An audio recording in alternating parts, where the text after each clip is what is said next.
Hi, everybody. Spencer Hart here from the Uncomfortable Narrative podcast. We have breaking news. We're going to cut live right to it. Angela J will join us here in just a few moments. Um, a loud and very urgent situation has occurred at the White House Correspondents' Dinner. We're going to listen live here to MS Now. We do also have multiple sources as well that we are tracking as of right now. We're not quite sure what happened. I was watching it live over on Hassan Piker's stream, where all of a sudden the president was heavily escorted out of the room and everybody was told to get down. So again, we're going to join in and hop into it here in progress here with MS Now and kind of listen, see what's going on. Are being evacuated. We were actually sitting right near the FBI director, Kash Patel, whose security detail was waving their arms and trying to get the attention of other security to get him out of there. And eventually he was, after the president and other VIPs were evacuated. So you can confirm that shots were fired? Well, that's what witnesses are telling us who were closer to the scene than we were, that security members opened fire and shot a man who was trying to breach the perimeter, trying to get in the ballroom. When you say the perimeter, you mean this was somebody who was in the building and who was trying to get into the ballroom? They were... Yeah.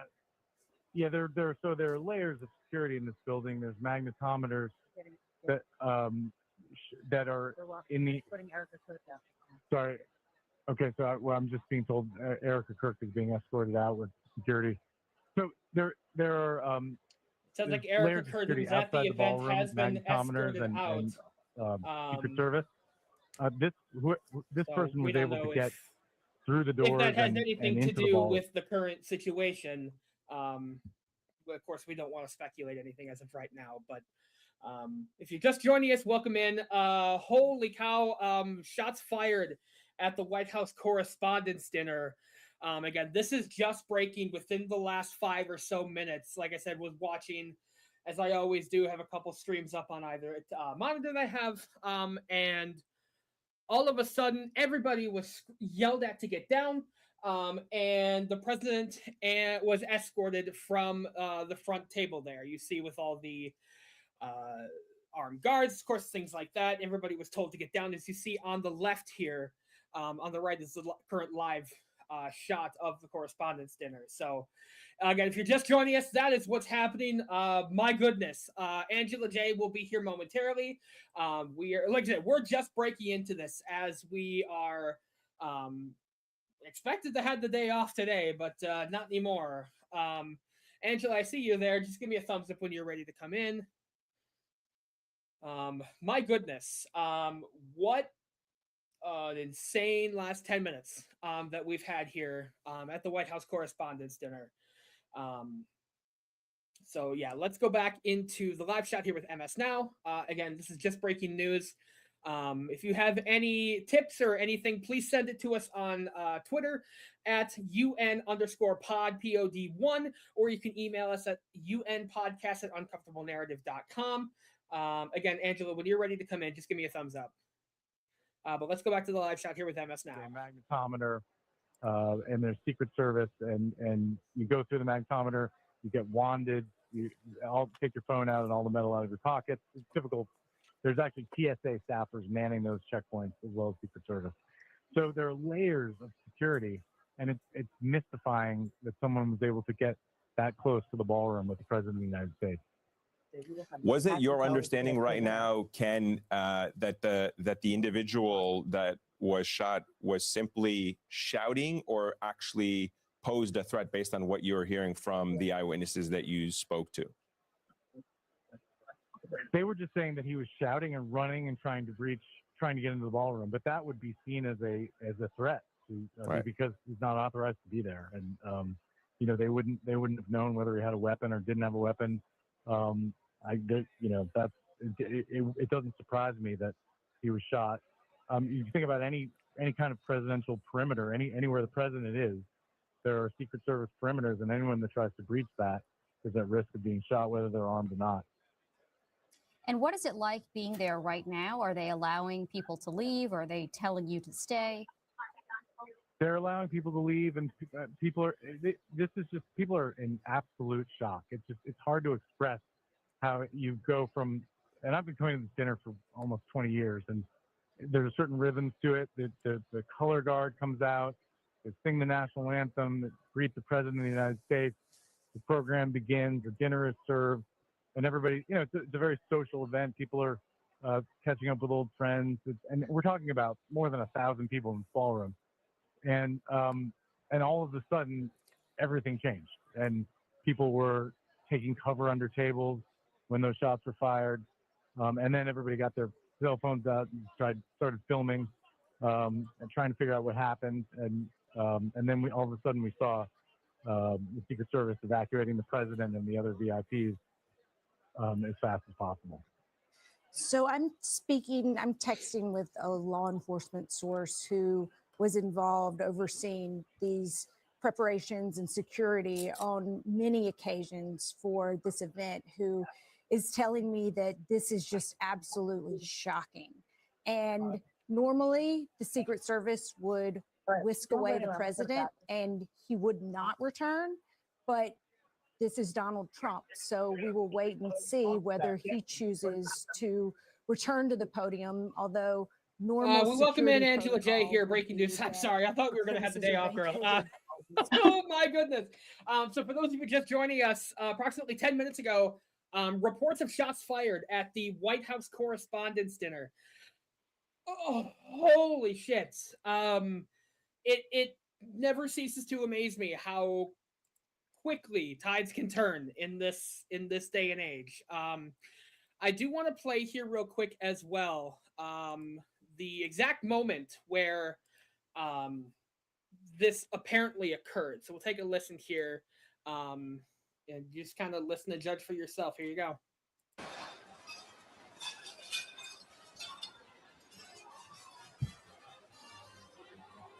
Now, this clip doesn't really do any justice, and I have Hassan here on my left screen, who I was watching when it all occurred. Everybody was told to get down. President Trump was tackled to the ground by Secret Service, and really, as of right now, just a lot of stunned faces currently in the White House. I don't even know where it is because it's usually in the East Room, so I'm not quite sure where this is taking place. Or But attendees. again, we have walking out live on the shots red currently carpet here from that, MS just Now. a couple of minutes ago was showing people Angela, walking what- into that room. And on the left, earlier What the in hell's the evening, going on? when that moment of chaos happened, as we saw the I move to clear out the stage on which all the attendees and members of the White House Press Association were sitting there, and also the moment in which Secret Service rushed into the room as well to evacuate some of the senior cabinet members.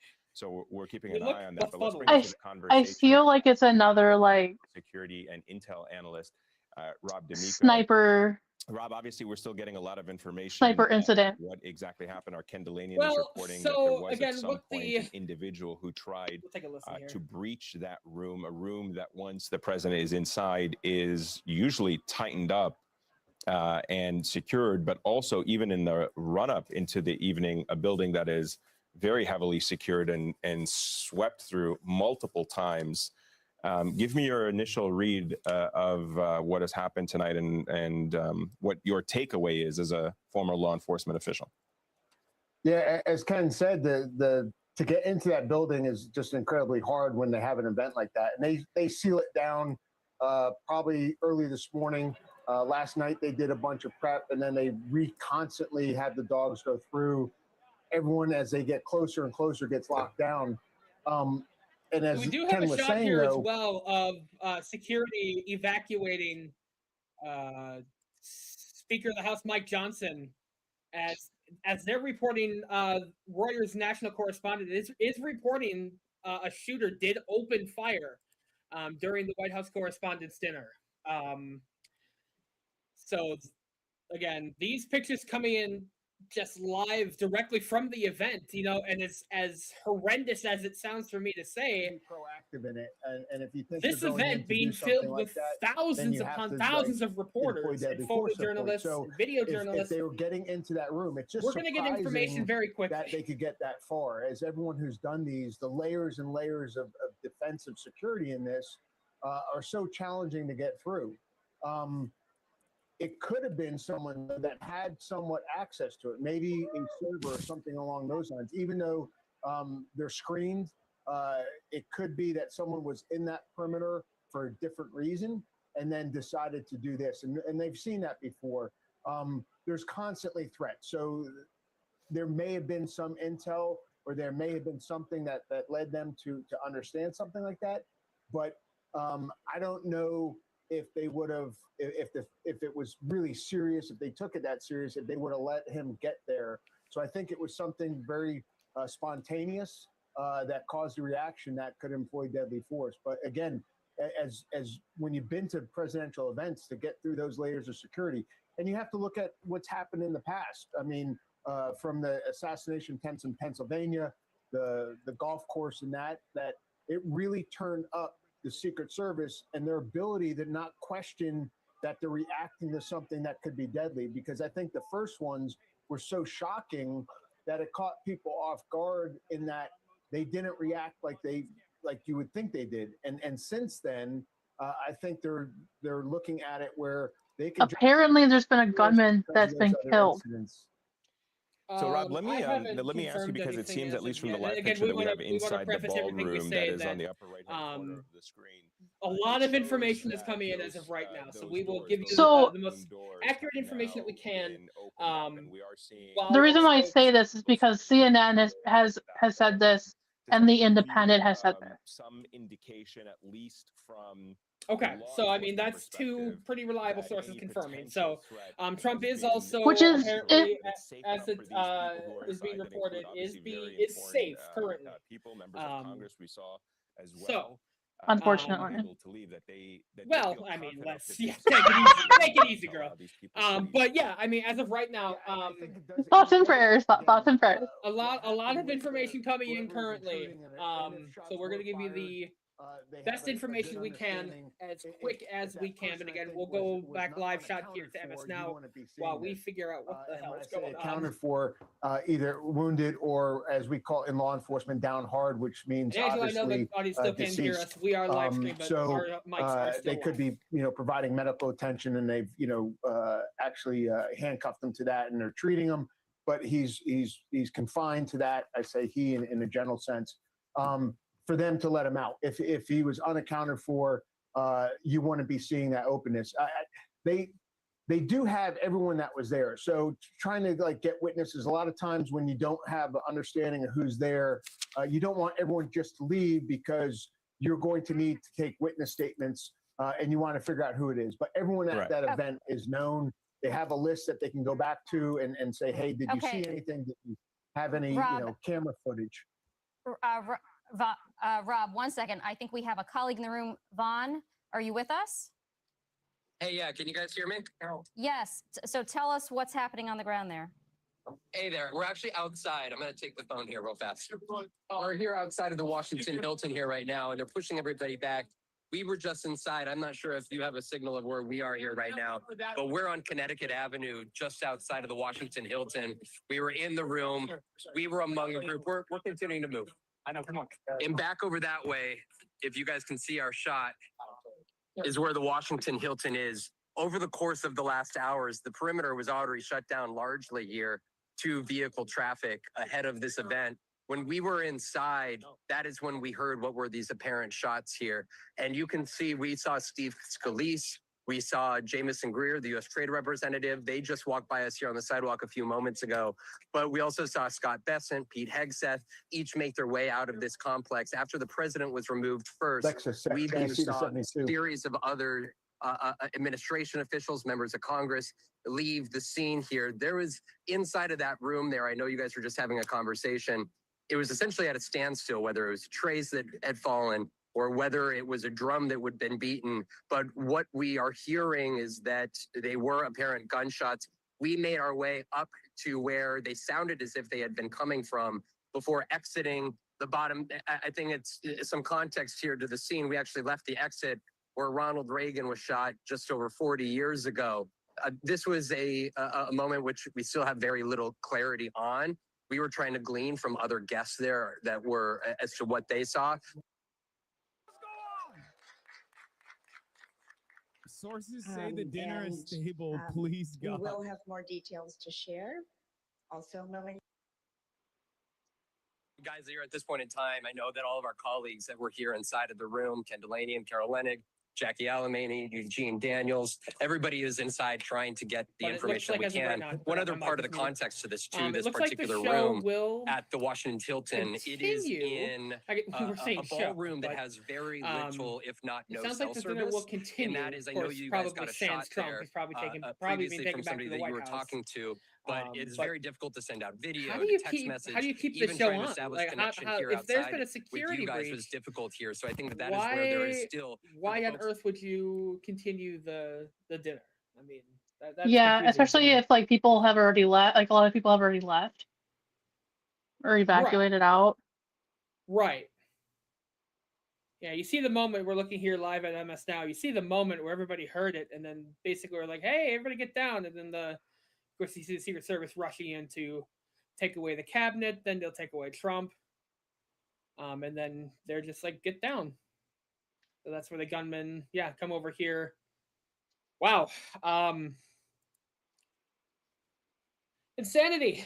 Currently at the wherever the hell they are. I usually say it's usually held in the East Wing.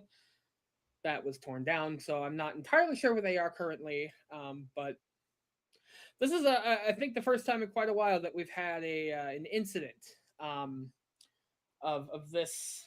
I guess we'll call it magnitude. But it's been since his Oh, the assassination attempt. Yeah. Yeah. Just gonna pull up another spot here. Let's go back live to MS Now. Out of the hotel and had not left because the White House press pool generally travels with the president of the United States wherever he goes. Of course, when you're looking at Butler, Pennsylvania, though, the president was rushed to the hospital, different circumstance. The president not struck gear, but we saw the White House press pool holding over by the elevator doors. That is a contingency, one TV outlet, one print outlet that is designated on a particular day to be with the president there. So there is a lot of questions here as to exactly what unfolded. I know I'm kind of going off here, giving you a play-by-play as it comes to my head here, but there are essentially one main set of metal detectors that folks must come through. When you enter, everybody had to have a ticket to enter the Hilton, Washington Hilton. And then once you get your ticket, you either go down the escalator or up the escalator, depending which level you're entering from. And then it is just outside of that main ballroom, about 100 yards away is where that metal detector is that everybody has to go through. We do not have information at this point in time as I am talking here, whether the apparent gunman had made it through the metal detector or not, or whether shots were fired before that metal detector. If the shots were in fact fired before the metal detector, we would have very likely heard that from inside of the ballroom. It did not sound like the shots were fired, within 50 feet of us. It did sound like an echo almost further down the lobby there. But I think that is where it is notable when the long rifles, when the Secret Service jumped in, Pete Hegseth, for instance, about maybe 4 or 5 minutes later was led walking and standing, which would indicate that they believe the perimeter to be at least somewhat secure. Again, I'm thinking, Jackie, that was about 5 minutes after. Jackie Alamany is standing with me here. That was about 5 minutes after Jackie is joining me. Jackie, it was about 5 minutes after we saw, after the shots were fired, that Pete Hegseth made his way down. And he was standing when he exited the back where it sounded like the gunshots came from, which would suggest the perimeter was secure. And I don't think they would have let the FBI director, Kash Patel, leave the Washington Hilton in the way that we saw him leave if they were not confident that somebody had been detained or some sort of situation in which they believed that this was an incident that was all but under control. Well, I mean, we see Kash Patel. If you look at the left shot, he's standing right in the middle of the screen right there, right next to that National Guard. They made an announcement in the ballroom. Jesse Rodriguez is telling us that they are resuming the program. Yeah, he's a short guy. shortly. Yeah, that guy. Yeah, they are resuming the program. Okay, And so this is stay with happening. I this think as yeah, this and to give you continues. an I idea know here, that this is happening in real time, Vaughn, and your eyewitness report is helping us kind of piece together so many things that are happening. It seems likely that this happened, if this did happen beyond the security bubble, beyond the outside the magnetometers and the metal detectors, then this would actually be a scenario where the security plan worked because the potential assailant was stopped and was foiled in their plot. right. And you can see here, folks, I know a great many folks watching probably have not been to Washington. Switch over to CNN here. A shooter in custody at the Correspondents' Dinner. Our own Wolf Blitzer in the lobby when the shots were fired, and he was tackled to the ground by the officers to protect Wolf Blitzer and others who were in the area as well. What can you tell us? I just spoke with someone I know who had been heading out of the ballroom to walk upstairs to go to that sort of lobby concourse area where the restrooms are. And on the wall by those stairs is glass. And as he just started to ascend the stairs, all of the glass started to shatter and rain down sort of from above as he was walking up from the bullet. So he heard multiple gunshots as he was about to ascend into the area where this was all happening. And he couldn't see because he was actually below, but obviously he could see all of the glass coming down, and that person came back inside to the ballroom.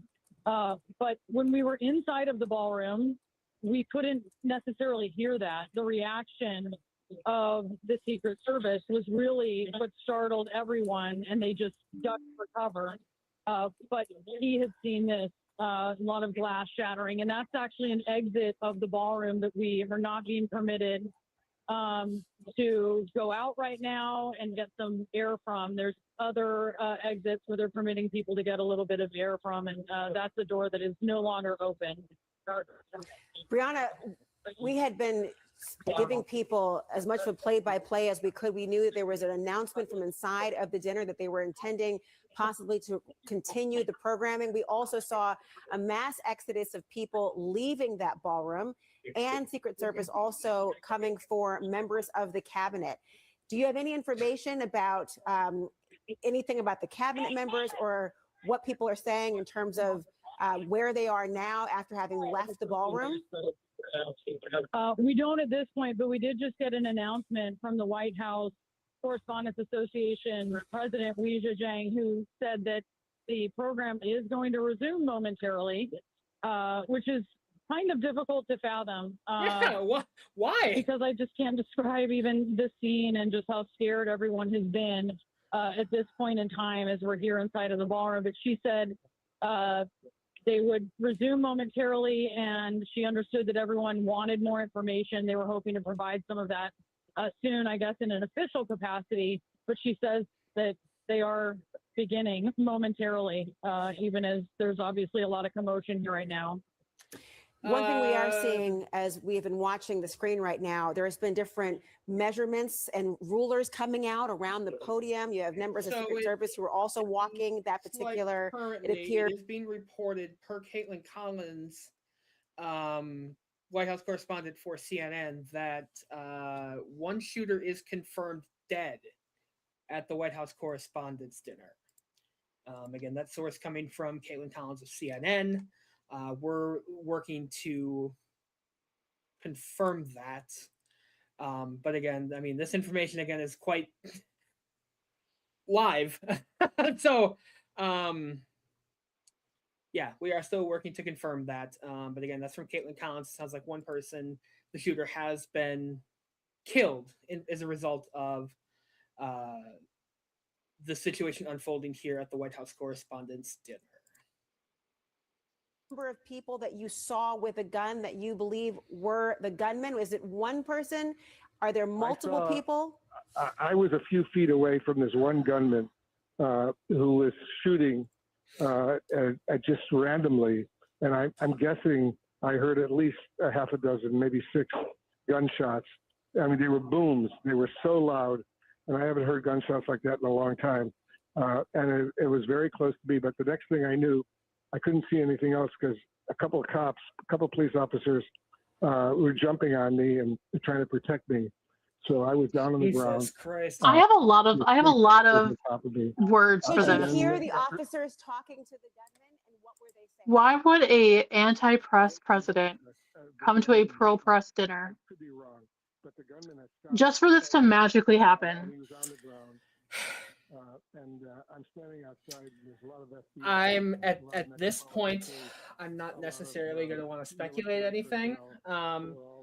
I'll state that it is quite. There's a lot of DEA. There's a lot of law enforcement dealing with this because they don't know if there's anything else. What's the word I'm looking for? Coincidental? I would agree with you. This is the first White House Correspondents' dinner he has attended since he was voted back into office. And before, and when he also was reigning in freaking 2016 as well. Yeah. Yeah, I don't know. I think it's too soon to speculate, but I don't know if he was aiming at anyone, but I was just a few feet away from that, and it was a very, very, very frightening moment. I mean, we look at Wolf again, and we are so glad you are okay. I can't imagine going through what you just went through. How many feet from the ballroom? What was the distance from the doors to the room that this individual was? Hold on one second. A police officer wants to tell me something. Hold on. All right, as Wolf gets this information, Wolf's getting a critical briefing. We know here for sure the president and the cabinet all safe. They are all okay. We've also been told by the White House Correspondents Association president, Wei Zhejiang, CBS News White House correspondent, that the program will continue. We're waiting to see if that in fact is the case. Yeah. And we are also hearing from if I'm a journalist, photojournalist, video journalist, whatever the hell my title is at this dinner, I'm getting the fuck out. Like, you would, again, if you go on with the program, like, I know this isn't going to make a whole lot of sense to you, but I hope there's a lot of my wrestling fans that are watching this. This is the same as when they continued on with Over the Edge after Owen Hart plunged from the ceiling. Like, why would you continue? Why would you continue the show? Why? There's a security risk. There's a security breach. Why would you go, oh, well, we got him. We got him, folks. Let's move on. I know with the you. show. That makes no sense to me. This is why, like, again, I'm not really understanding why you don't want us to sit here and speculate a little bit, because it spurs critical thinking. Again, if they open up this back up and continue this correspondence dinner, it kind of connects dots, because it's like, why do you want to open this back up again and continue as normal? With, first of all, without your president, like, yeah, it's very suspicious, and it also, like, you also just, like, have a very big scare for everybody. Why not just excuse the rest of them and be like, you know what, let's just call it a night, and then just, I don't know, reschedule, or I don't know, do something else. Reschedule or something, but to go on with the program makes no sense to me. I don't know. I have no idea what's happening.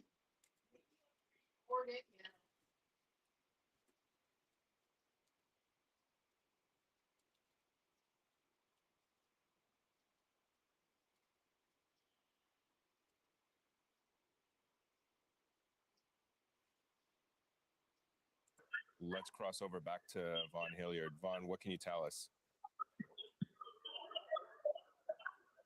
Yeah, the president went Avenue right now. You can Luke, hold on 1 second. Luke, hold on 1 second. Vaughn, go ahead. You can see we've seen 3 medical personnel vehicles now make their way into the main driveway of the Washington Hilton. It is again not clear. We are hearing from the White House press pool. Again, that's the journalists that have been assigned today's coverage to pass along to other news agencies what is coming out of the White House in real time. And they are reporting and then there was one individual that was in fact detained. It is not clear that this is coming from the Secret Service saying that the alleged shooter is in fact in custody. There's a question as to what the medical personnel may be. Von Hilliard apparently abducted, but Okay, so it looks like, and understandably so. Then Hilton would okay, so that raises new questions. So now we've got conflicting reporting. Caitlin Collins of CNN reporting that the shooter is dead. Von Hilliard from MS Now is confirming that the Secret Service has told him that he is taken into custody. So, And on top of it, Trump is gonna deliver a speech, and guess what? He's gonna have this victorious speech about how no one can take him down, and yada yada yada. He's gonna change his speech to be so victorious, and it's gonna be such an eyesore and an ear sore. I'm already over this. I'm over this. yeah, it's so yeah. I mean, let's take a look here at Silver Fox himself. Wolf I had no idea what was going on, but the next thing I knew, a police officer pushed me to the ground and jumped on top of me as if he was trying to protect me. I was just a few feet away from the gunman, and it was a really scary moment. And then after a few minutes, the police officer and other police officers who were there took me and a bunch of others who were nearby, and they wanted to make us secure. They took us to a men's room and shut the door and made us stay inside because they thought there would be more gunshots, and they had no idea what was going on. None of us did, but I could just tell you, as someone who was just coincidentally was walking back into the ballroom, about to go down the stairs to the ballroom from one floor up, and all of a sudden, right near me, just maybe 3, 4, 5 feet away from me, there's a gunshot, a whole bunch of gunshots, and someone firing. And I have no idea what that individual was aiming for, what that individual was trying to do. But the next thing I saw were a lot of police officers and other law enforcement grabbing him and getting him to the ground, and then grabbing me and taking me away for my own security, my own protection. And it was just a very frightening moment, and I wouldn't be surprised at all. The security going into this event tonight, and I've been to about 30 White House Correspondents Association dinners. I had never seen security as tight as it was tonight. When I was coming in, walking in, my car dropped me off. Cars weren't allowed to get to the Washington Hilton Hotel. So I was a few blocks away, and I was walking towards the hotel, and you could see an enormous amount of security around the hotel. So they were clearly very, very worried. I was very, very worried, obviously. And then everything seemed to be going well until I walked out of the ballroom, and I was walking back in. The next thing I know, I'm hearing gunshots, and I'm pushed to the ground by law enforcement and taken away. It was just a very, very frightening moment for me personally, and I'm sure for so many others who happened to be in that corridor there it is. outside Okay. the ballroom when all this took place. Let's take a look here. This coming in from this clip is being circulated here currently. I just want to make sure I'm on the right screen here. Playing with 1,000 screens. All right, let's take a look and listen very closely. It's right at the beginning.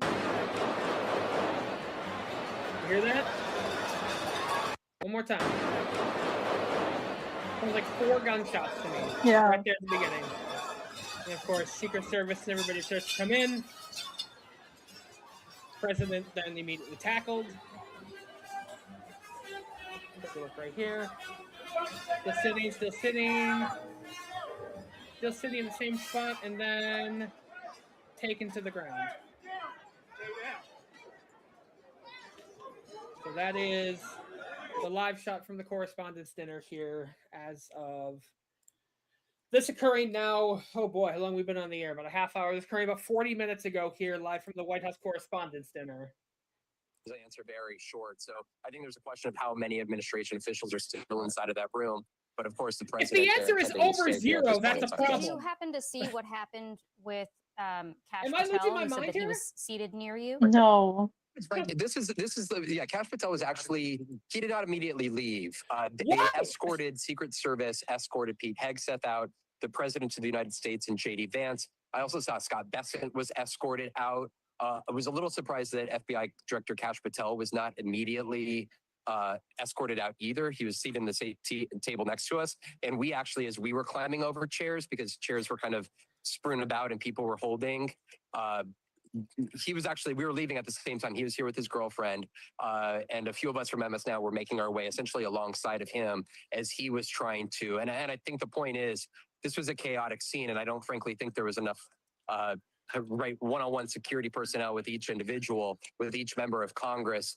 This was supposed to be a secure scene. To your guys' point, it appears that the security apparatus worked. The shots were not fired inside of the ballroom here. But Trump posted on Truth Social. Trump just posted on Truth Social. Trump has just posted Jesse's on handing me the phone. social Quote, here. quite an evening in D.C. Secrets. We'll read this ourselves. Thanks, MS. Oh All my right. God. All right, so here's the scene. Quite an event at DC Secret Service and law enforcement did a fantastic job. They acted quickly and bravely. The shooter was apprehended, and I have recommended that we, quote, let the show go on, unquote, but will entirely be guided by law enforcement. They will make a decision shortly. Regardless of that decision, the evening will be much different than planned, and we'll just plain have to do it again. President Donald J. Trump. Lot to unpack from that statement. As we just another news article.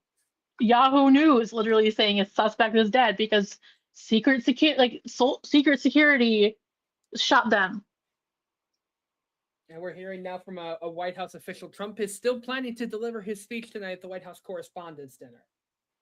So we will stay on the air, and we will cover that speech live. I'm sure that speech will have quite a fiery tone. You're wanting to make my ears bleed. You're wanting to create that. But you love me. Just remember that. If you are just joining us, there has been a now confirmed shooter that has opened fire at the White House Correspondents' Dinner. Multiple outlets now, of course, this event unfolding very quickly because it is the White House Correspondents' Dinner. For those who don't know, that is all the journalists of the major news networks and really anybody that has any sway whatsoever within Washington, D.C. as far as news is concerned do get the invite to the Washington Correspondents' Dinner each year by the White House Correspondents Association. Now, if you have lots of questions as to what's going on, trust me, we do too. So, the show must go on. Shameless plug currently. If you're watching us here, I do show that most of our views here are on Twitter. 340 people currently watching our stream. Thank you so much for tuning in to this emergency stream. We are the Uncomfortable Narrative. We are a new political commentary podcast covering all news and happenings that go on each and every single day. Please. I'm going to turn it into a comedic podcast at this point. It's what it's going to turn into. In the top left-hand corner, QR code to all of our socials. Please feel free if you want to email into the show. You can email us at unpodcast@uncomfortablenarrative.com. You can follow us on our socials as well. So let's go back here. Let's go now to... Let's back up and go back to CNN here. They are showing a clip of how it transpired live. Signal out, but we now do have some video of the moment where the president was rushed off the stage. Let us watch that now.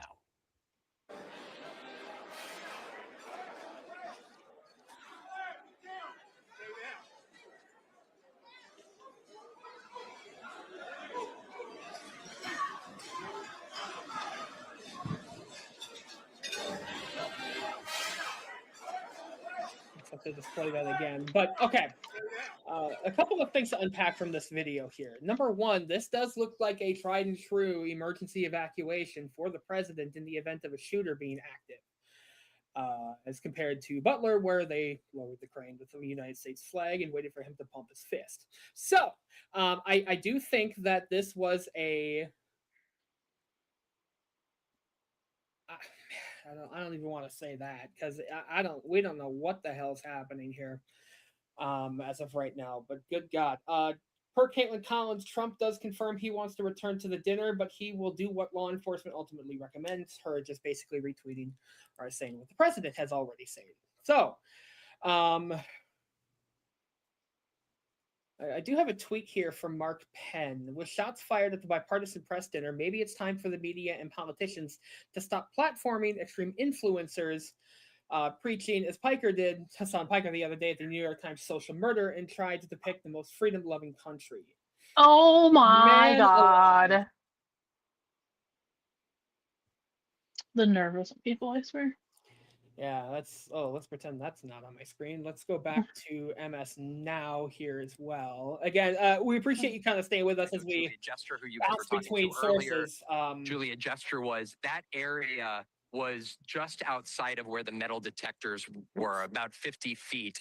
And I know that Julia said that the metal detectors, you did not actually have to go through the metal detectors to get to that point of the hotel. So it's not like in order to get through the doors, you had to go through a metal detector. It was further into the lobby. But I think that is where a self-service inside of here. And here's the other part is that Secret Service, like at any Trump rally, right?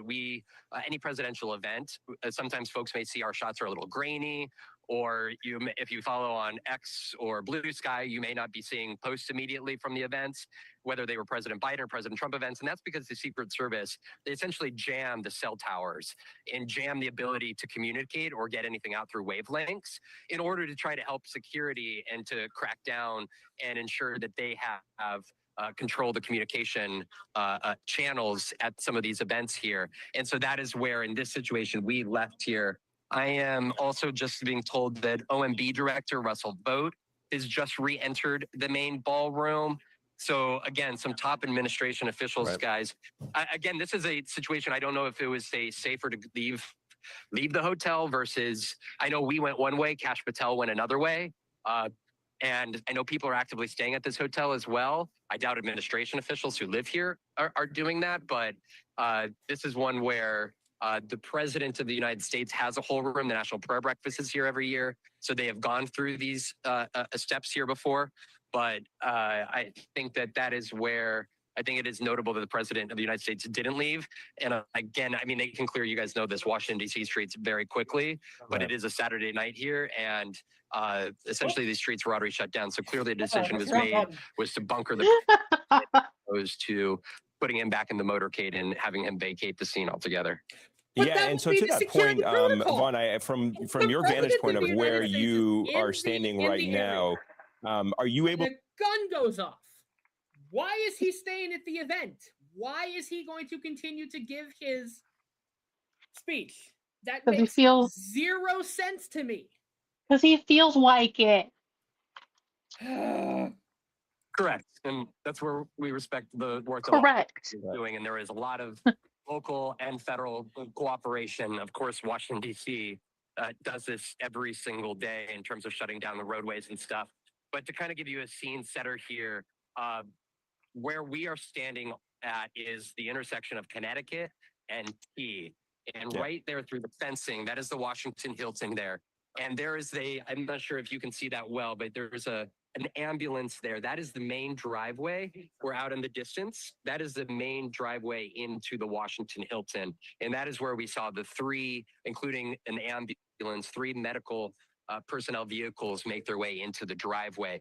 Further down the road, I can't get a shot for you guys of that, but further down the road, about 100 feet is where Ronald Reagan was shot. That was the entrance where a great many people, including us, entered. So essentially there's three levels of the ballroom lobby area. One, where you see the ambulance. Two, where a great many people entered. That's where the metal detectors were. And that's where that red carpet area with the blue drapes were. And then the third level, in the basement, that is where the actual ballroom was. So I guess in the basement level 3 underground, that is where the ballroom was. That's where the president was. Level 2 is where we believe the shots were fired.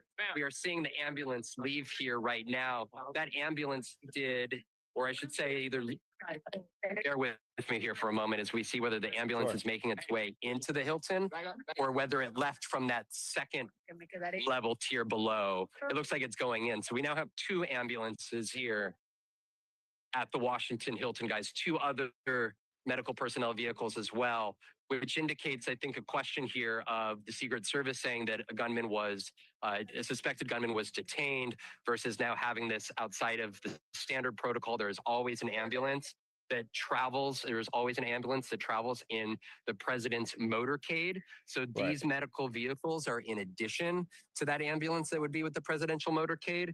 I'm also being told here that Mayor Bowser of Washington, D.C. is on her way here to the Washington Hilton. Again, I think this is where we get to the Metropolitan Police Department and the city here. There's potentially a news conference that perhaps we may get some more information. Of course, there's going to be that federal investigation. We saw Kash Patel leave, but also at this point in time, as you saw the yellow tape be put up by local law enforcement, they are essentially working with the federal agents and the Secret Service to ensure this scene here is secure. I think that we have not got anything more from the pool, right? No. And we're waiting for another note from the pool. And again, I just want to reiterate for folks that are watching this, when I say the pool, there is always one TV outlet, one radio outlet, one newspaper outlet every single day that is assigned to travel with the President of the United States, because they don't allow every single news agency to be with the president on every single move. And so today, there was an agency, a TV outlet that was with the president, a newspaper outlet, a radio outlet. And right now, at this time, we are relying on some information coming from them because they are conveying to the rest of the news organizations what is perhaps accounting information. They should be in closer proximity to the president than we are here right now. Of course, we are talking to our own sources in the intel in the White House as well here, trying to glean whatever information we can here. But really, we're a little short on understanding exactly what took place in that lobby, other than Secret Service saying that a gunman was detained. And there's now 4 medical personnel vehicles here on site, guys. Yeah, and I just want to, Vaughn, I want you to stay with us because we just want to tell our viewers right now that obviously, as you were just outlining, we are getting information from multiple sources, including the White House Press Association, or the pool, as you were saying, Vaughn, from the reporters inside. We're also getting it from law enforcement and certainly from the President of the United States. And perhaps most notable, Vaughn, is the language that the president himself used in that Truth Social post. He said the shooter has been apprehended, which is the clearest indication yet that we have that there was a potential threat to this gathering this evening. And as the president said, has been apprehended, because we had heard of shots fired, but no one was able to clearly identify for us. And there was some reporting earlier that perhaps a suspect or an individual had been shot. As of now, the most definitive reporting that we have from the President of the United States is that the shooter has been apprehended. We have not yet heard, and correct me if I'm wrong, we have not yet heard from the White House pool or any of the reporters that are officially within the confines of that, of the vicinity of the president, as to whether or not that is accurate. Is that right? I'll highlight this tweet real quick that I'm looking at from Adam Cochran, who is a policy consultant and independent journalist. And this kind of clarifies my point. This just feels weird. I'm no conspiracy theorist, but if there was an actual shots fired here, why the hell would the president return to that location tonight? Secret Service would have no way of confirming if it was a single gunman or a larger plot so fast, and would never let the program continue with officials there. But it's not conspiracy. It's using critical thinking skills. Right, and I'm not saying that we're conspiracy theorists, but it brings home the broader point that if I'm the head of the Secret Service, if I'm Ron Butterfield, all you West Wing fans out there, if I'm the head of the Secret Service and I just took the president from the White House Correspondents' dinner because of shots fired, we don't know what's going on. Everything's happening in real time. Again, this is just occurring right about an hour ago at this point. There's no way in hell I'm letting him go back. Well, that's the whole thing. Like, I literally, like what I said earlier, I'm like, it's just too convenient that a president that dislikes the press is going to a correspondent dinner that is pro press. It celebrates the press. Like this is his first correspondence dinner that he's attended since Obama. Mm-hmm. So it's a little bit of a quinky dink there. It is confusing because again, if you think of it just from a security standpoint, your main job is to make sure the head of the country doesn't get hurt, doesn't get shot. Would never put him in any sort of situation that would lead him to be in any sort of danger whatsoever.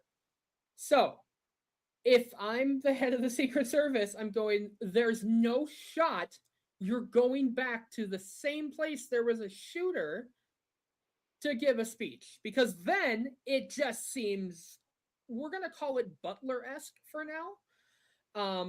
Until we get more information. Let's go back to MS Now, new reporter on the scene. Go down. Yeah, well, Eamon, let me just start by setting the scene of where I am now. We're a couple blocks away. We're 2 blocks down Connecticut Avenue from the Washington Hilton. That's the corner of Florida and Connecticut. This is the middle of the DuPont Circle neighborhood here in Washington. If you're familiar with this neighborhood, you know how crazy busy this usually is on a Saturday night, especially no less White House Correspondents' Dinner Saturday night. And right now, as you can see, it's just an enormous police scene. The blocks around in every direction, locked down, even as we hear now from the president himself that the threat, of course, is over. But this scene, of course, continues to be held not just as a crime scene, but also as a potential ongoing incident. We've seen a number of people in tuxedos emerging, looking quite shaken, emerging from the vicinity of the Hilton in this direction out to other parts of this city. But I can tell you that just getting into this neighborhood is very, very difficult. A huge traffic meltdown right now in the district as people try to figure out how to get around as this entire neighborhood is locked down. All different sorts of federal agencies, of course, helicopters you can hear behind me in the sky as this crime scene investigation really now gets underway, and we wait for specific information from authorities about what exactly happened there at the Hilton as this dinner was getting underway. Eamon? Yeah, Josh, and we do have an update from the Secret Service that is saying the suspect is in custody, but they are adding the caveat, condition unknown. So that may at some point be a critical piece of information that bridges what we have been hearing from eyewitnesses, as Ken Delanian was reporting earlier in the evening, as well as what we are officially hearing from both the President of the United States and law enforcement, that a suspect is in custody. Now the condition, though, is unknown. Josh, tell us a little bit about inside the room when you were there in the building, just getting into that area, first of all, the presence of security, and more importantly, once you were inside, the process of being vetted to get inside the ballroom, and ultimately why some people were allowed to leave and others not.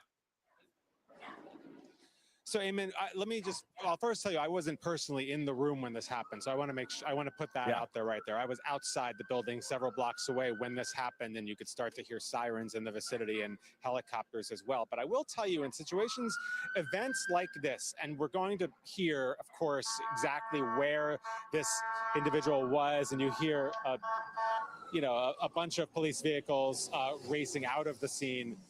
Not clear exactly who they would be. They seem to be escorting what looked like a personal vehicle, a BMW, so it's not clear who that might have been leaving the scene. But Eamon, when you go to events like this that are heavily secured, a lot of people are saying, well, how could something like this happen? And we're still waiting to hear where this individual was in relation to the Secret Service agents who were involved in this. But there always is an area just outside the perimeter, right, before people can be screened. And that is always a concern for law enforcement. It's an area that gets a lot of scrutiny in high security incidents because there's always a time before people get screened that they could potentially pose a threat. Now, we're still waiting to hear exactly where this person was when this happened. But in situations like that, just from reporting that I've done in the past, you do know that there is a heavy attention paid by law enforcement in that kind of funnel area as people approach magnetometers. So they're on especially high alert, and you could imagine something, jumping off quite quickly in the event that they see someone as a threat. But of course, we're going to get a full briefing. We hear that the individual is in custody, Eamon, but as you point out, rightly so, we really don't know what that means in terms of this person's condition, whether this person was injured, and if so, how badly. Yeah.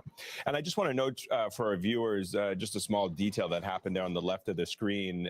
It seemed a White House official came and removed the presidential seal that is usually put on the lectern or the podium where the president usually speaks. That was obviously there.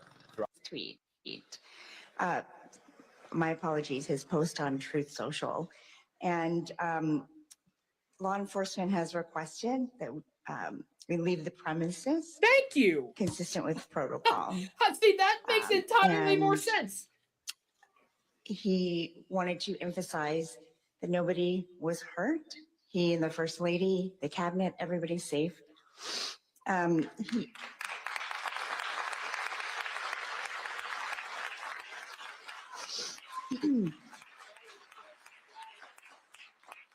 The president will be having a press briefing at the White House in 30 minutes. Oh boy. All right, we will. Okay, so for those of you that is not a joke. Yeah, okay. All right, so let's slam it down from the top of the hour. Welcome, everybody. My name is Spencer Hart. I hit the wrong button. This is my co-host, Angela J. We are the Uncomfortable Narrative Podcast. For those of you just joining us within the last few minutes, breaking news, a shooter has been, we're going to say apprehended at this point. There is no confirmation currently that he has been killed. Trump himself in the Truth Social tweet, whatever the fuck it's called, has said that the shooter has been apprehended.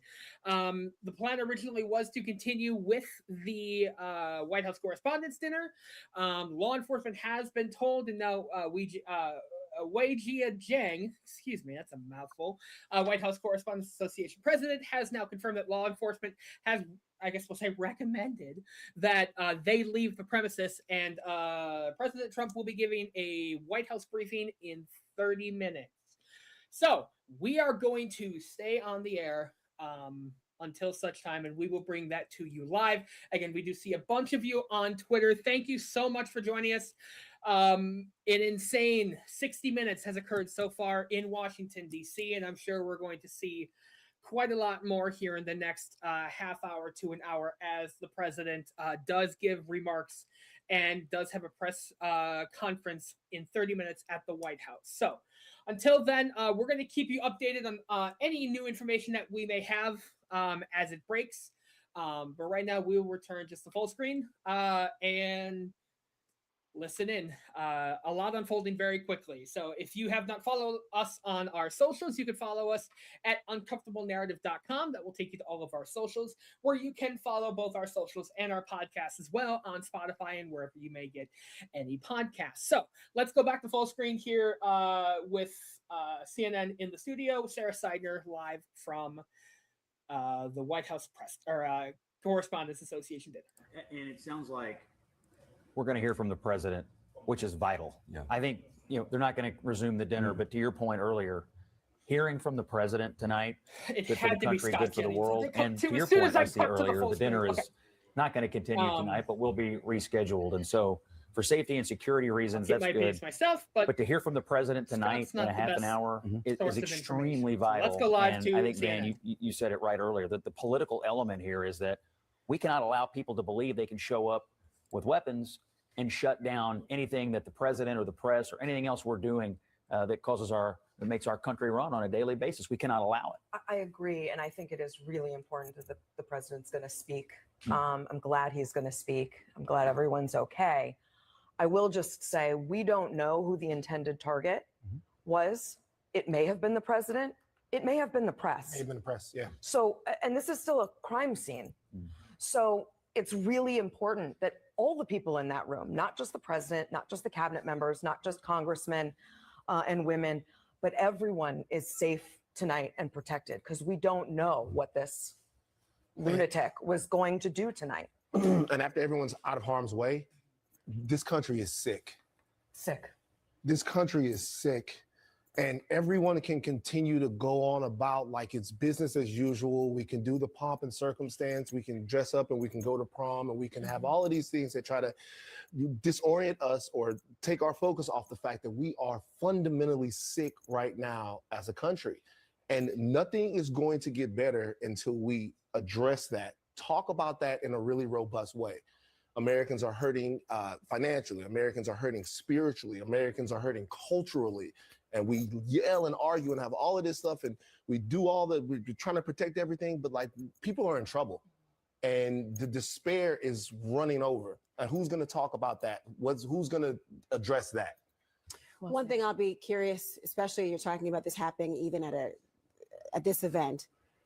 I'll be curious to understand not only the target, but I want to know the state of the suspect. Yeah. Because that is going to be one of the most important sources of information of what has happened tonight. And especially we read from the Secret Service talking about, as you noted, they're investigating a shooting incident near the main magnetometer screening area. Was it effective? Was this person intercepted in this way? Which of course would be a very important detail to understand. And let's not forget as well that, as you mentioned, Scott, and we've talked about some of the people at the beginning of this dinner who were present in the room.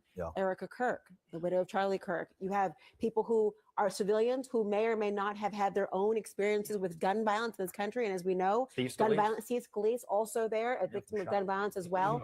And there are others who we are not naming in the moment as well. And just to think about the prevalence of gun violence more broadly.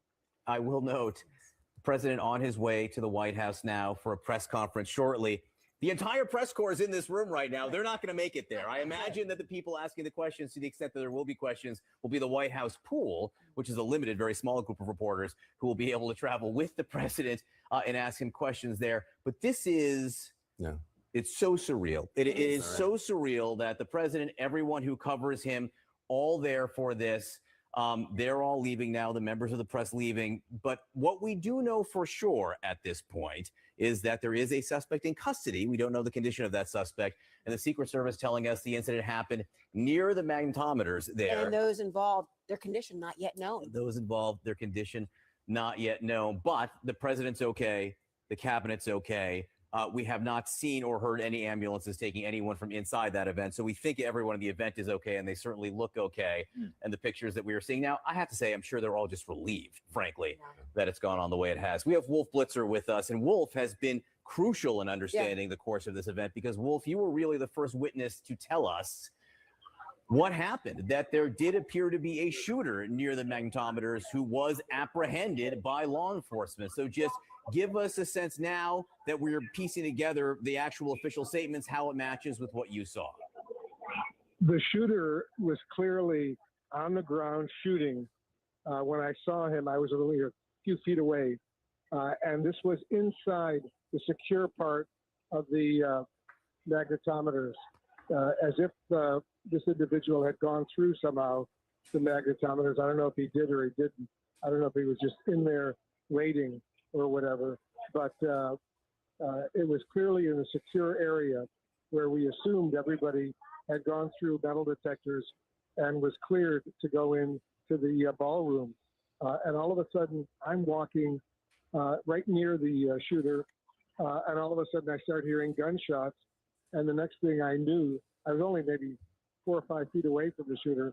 The next thing I knew was a police officer jumped on me and threw me to the ground and lied on top of me for a few minutes before other police officers came and grabbed me and some other witnesses who had been there and took us into a nearby men's room and shut the door and wouldn't let anybody get close to protect us, presumably, if there was still more shooting that was about to take place. But it was just a very, very frightening moment for me personally and for everyone who was nearby. And to see this unfold as quickly as it did, and I must say, I give law enforcement a lot of credit because they moved very quickly, risking their own lives in the process. There's a shooter with gunshots, and they took this guy down, and the process, they took me down too. They took me down to save me, which was good because I didn't know where this guy was aiming, but the gunshots were so loud, so frightening, that it scared all of us, and we had no idea what was going on. But my gut was that out of an abundance of caution, because the shooter was inside the secure area, they should definitely have canceled the event for tonight and told everyone to go home as quickly as possible. I'm now in the lobby of the Washington Hilton Hotel, and you see hundreds of people coming up the escalator, going to the lobby, getting ready to go home. If there are cars waiting, or if they're walking, or whatever they're doing, taking an Uber, but they're all leaving, and it was just a very, very frightening, scary moment indeed. And thank God, everybody inside was okay. And I don't know if anyone was injured at all, but I know it was a very frightening moment for all of us, especially for me, because I was only a few feet away from the gunman when he was, when he was stopped and thrown to the ground, and presumably his weapon taken away. But it was just a very. And Wolf, I'm sorry. Did you see the type of weapon, or alone? If there were others there, Wolf so they give a just shit. took He's just everybody moving on. and they tried to save us and make sure that we were secure, Silver-haired fox. which No I idea was what's going grateful on. for at the time. we know that the It's motorcade still is leaving crazy as here in well? the lobby, Clearly because you can't see hear hundreds them. of the guests, of the people who were in the ballroom, just coming up the Let's switch escalator. back over and to get, MS now here. Mary Amon Wolf for all of drums us. on. As Ali said, the president and the first lady had just entered the room. They had just sang the Star Spangled Banner. Several cabinet members were in our sight line. We heard some loud noises, and then the entire room was under the table for a few minutes. And then when we heard a commotion, we saw Scott Bessent being taken out. At our table was head of the SBA, Kelly Loeffler's husband, Jeff Sprecher, who was taken out. Once we evacuated from the room, we quickly saw Kash Patel being taken out of the room, and people were just sort of milling about and really not sure where to go. I mean, it was extraordinary. It was extraordinary that we all witnessed this. And, in a room full of reporters, you saw, people crawl out from under the tables and start recording, because while we had heard the loud noises, people didn't know what it was. What you can see on your screen right there is the presidential motorcade, the president leaving the venue. Everyone was making their out. This weekend, it's not just everyone in the ballroom. Washington, D.C. is packed. There are always people outside the event sort of milling about, taking pictures, getting autographs. There's parties normally scheduled all over the city. So the city is packed for a night like this. And, everything is just sort of somewhat a combination of sort of stunned, panicked, and people really not sure where to go or what to do. It's obviously a very secure venue. That is why they choose to have it there every year. And there are still so many unanswered questions. And then there are people who are still in the room. If you left the building, you cannot get back in. And people just shaking their heads in disbelief that we can't believe that this happened tonight. Yes, Stephanie, go ahead. We should see, I don't know if Ken Delaney can hear us yet. Ken is with me. Ken and I got out of the building as soon as possible with our producer, Scott Foster, and we made it here to our bureau. It's very hard to get around DC normally tonight, but especially tonight, the roads are already blocked off. So we made it here, but I wonder if Ken can hear us. I don't know if we can, if he can't hear me, if you can toss to him. I know Ken has more information for us. Ken, can you hear us? Yes, Steph, I can hear you. Why don't you fill us in with what else you know? So immediately after the evacuations took place and we all kind of got up from our prone position and it was pretty clear that the shooting was over, I started trying to interview people who were closer to the door and quickly learned that what they perceived that the shots were fired by security officers, Secret Service, at the person who was trying to breach the perimeter. But that's the biggest question right now is, did this person have a gun and did this person fire any shots? We just don't know the answer to that now. We're trying to report that out and we're calling our law enforcement sources. That's obviously a huge question here. And the other major question is, how did this person get from the entrance to the hotel through all the security perimeters down to the magnetometers, which were just feet from the ballroom containing the President of the United States? That is a major security breach. It's going to be the subject of investigations and after action. because that should not happen. It should never have happened. The problem with this event is that it's very chaotic, it's crowded, and just as an example, as I was walking into the Hilton Hotel tonight with MS Now colleagues, I saw a person being escorted out wearing a ball gown that I believe was a member, I believe I recognized as a Code Pink activist, that protest group, Code Pink. So a protester had put on a ball gown and kind of infiltrated the hotel. And that's the kind of thing that can happen in the chaos, because they're not screening everybody who walks through the door of the hotel, even though they block traffic for blocks around the hotel. So the security is uneven, essentially, and it's a chaotic situation, and there are thousands of people, some of whom are going to the...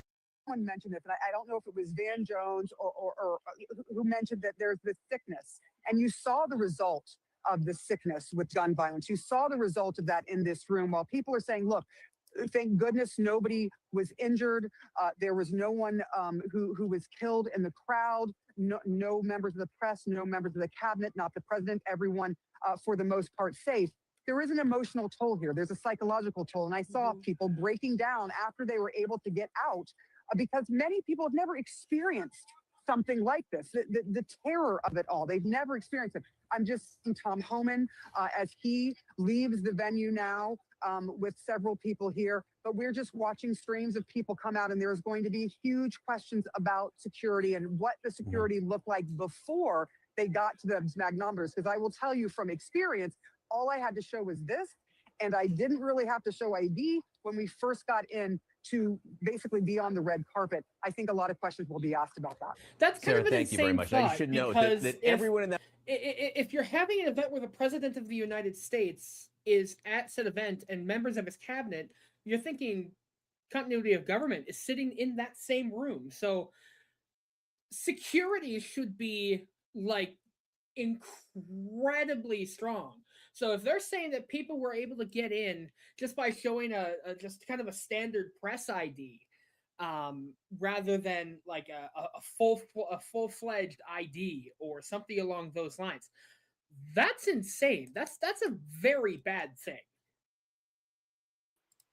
Yeah, I feel like ever since he came back into office, I feel like a lot of things have been kind of put to the wayside as far as like security measures and like standard protocol.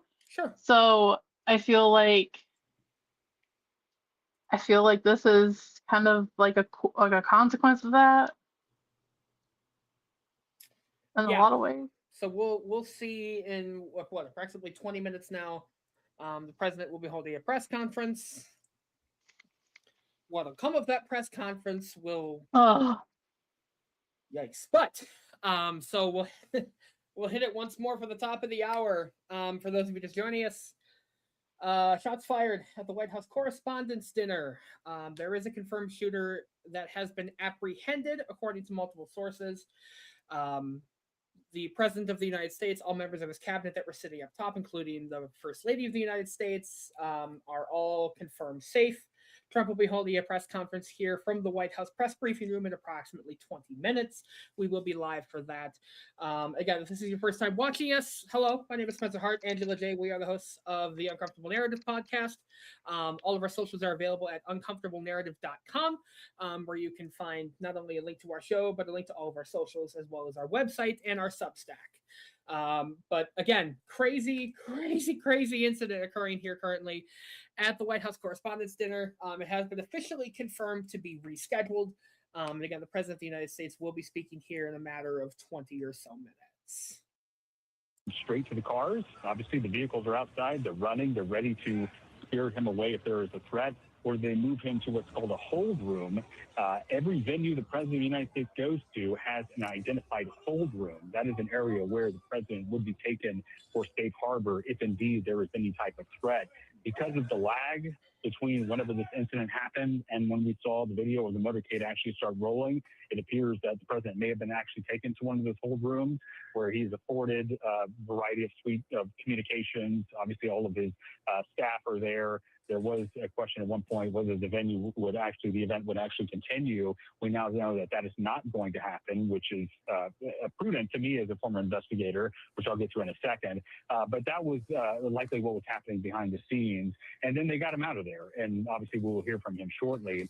The second part here, obviously the investigative side, and that is who is this suspected gunman or gunwoman that was there, and what was the potential motive, what was the potential target.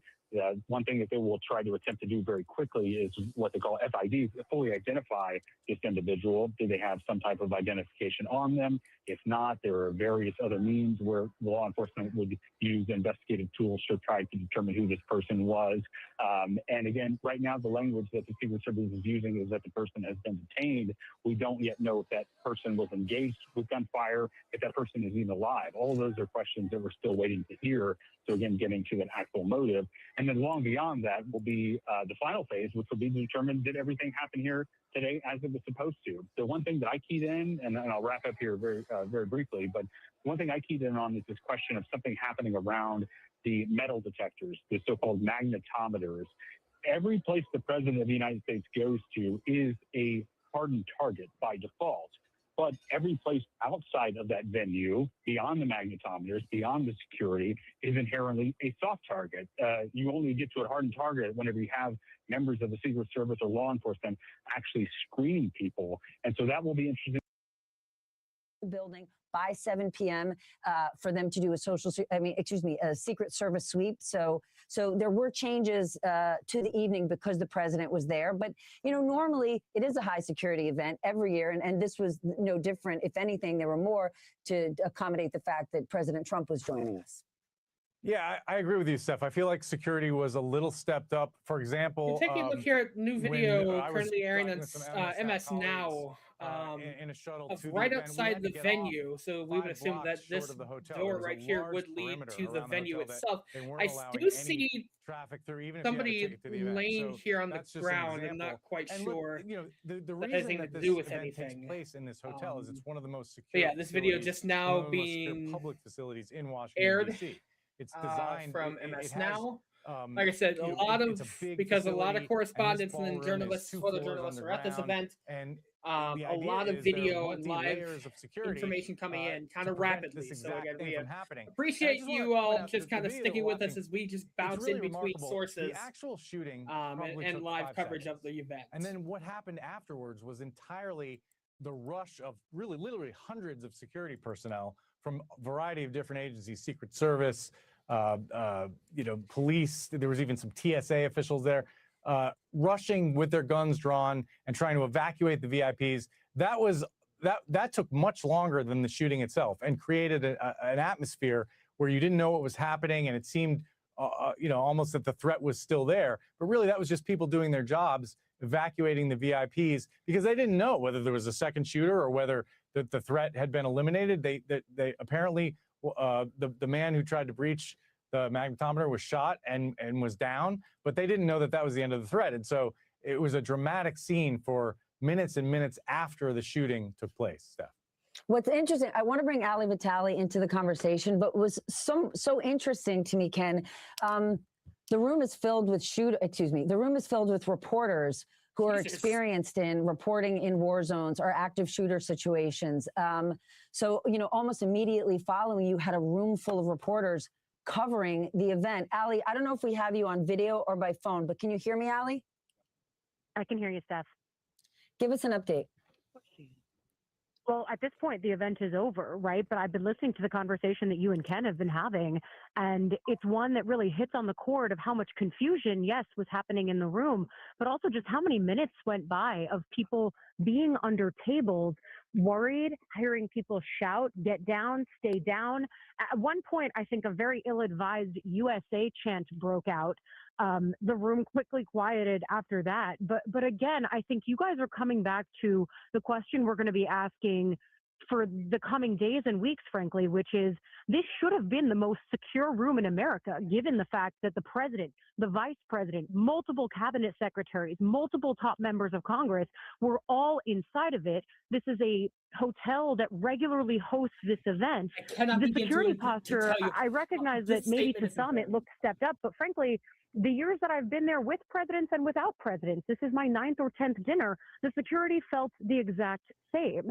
And I will say, yes, there is a cursory check of bags and there's a cursory check of tickets, but there was, to my mind, nothing that felt stepped up about what we ultimately saw last night. And to give viewers a sense, and I think you guys started to do this, but to get to the area that this event is actually held in, you walk through the front of the hotel, and then you have to go down 2 escalators that are very deep.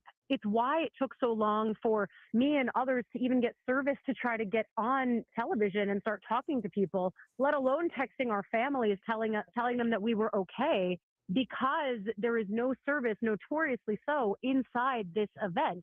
And so it's only added to the confusion. But again, the question of security and how people were able to get by without showing tickets. I mean, a ticket is a flimsy piece of paper and can easily look like something that it's actually not. We're not talking about an event with barcodes. We're not talking about an event like the way you would go into a sports center or anything like that.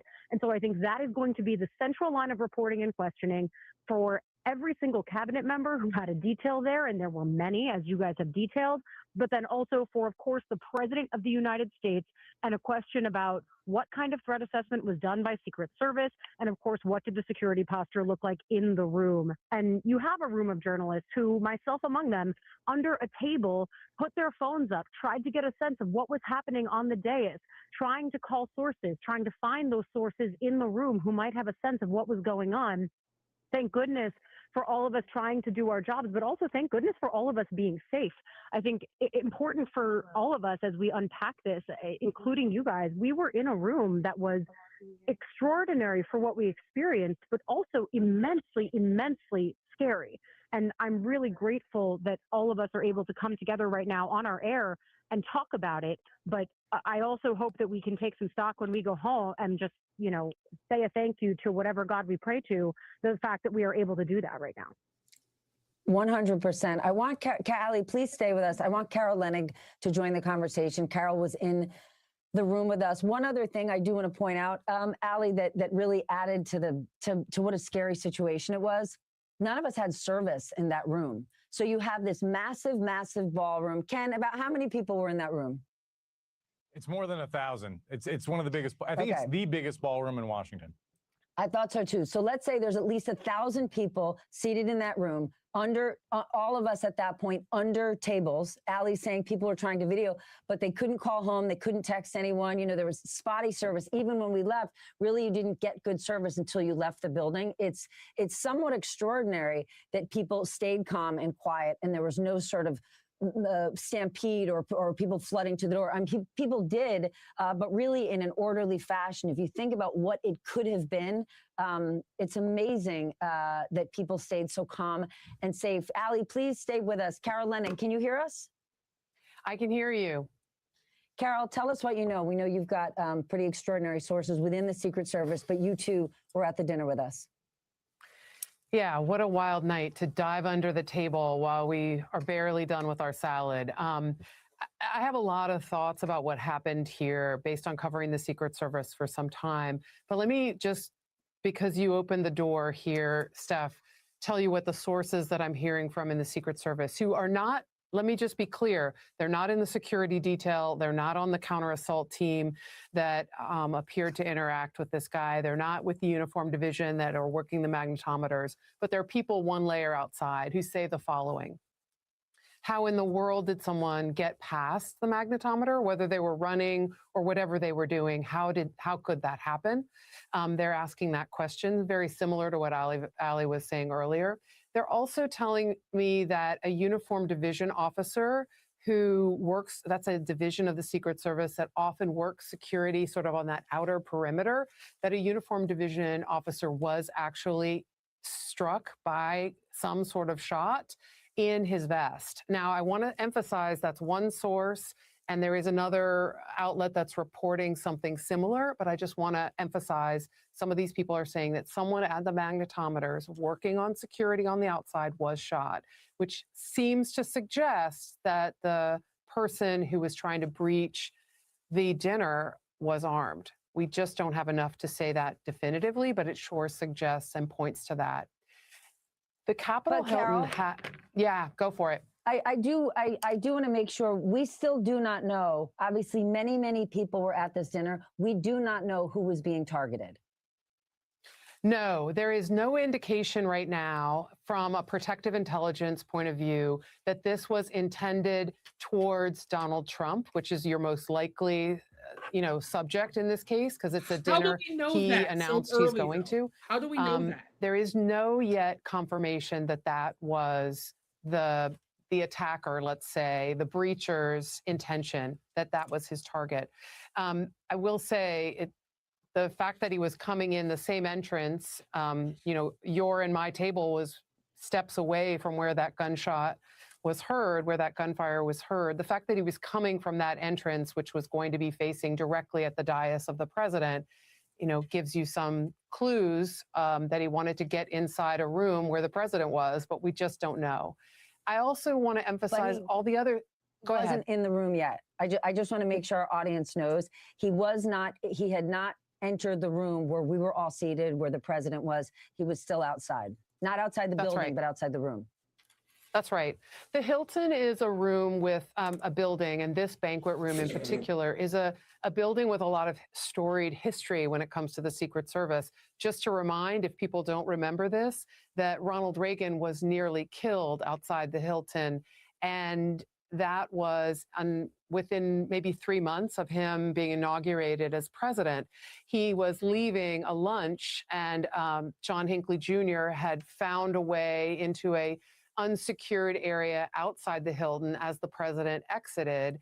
And he was sort of, I would say, mushed in between some camera crews and shot at the president from very, very close range and actually struck him in the lung, which his Secret Service detail figured out as they fled in the limousine towards the White House, and ultimately diverted and went to George Washington Hospital, and the president's life was saved as a result of that decision.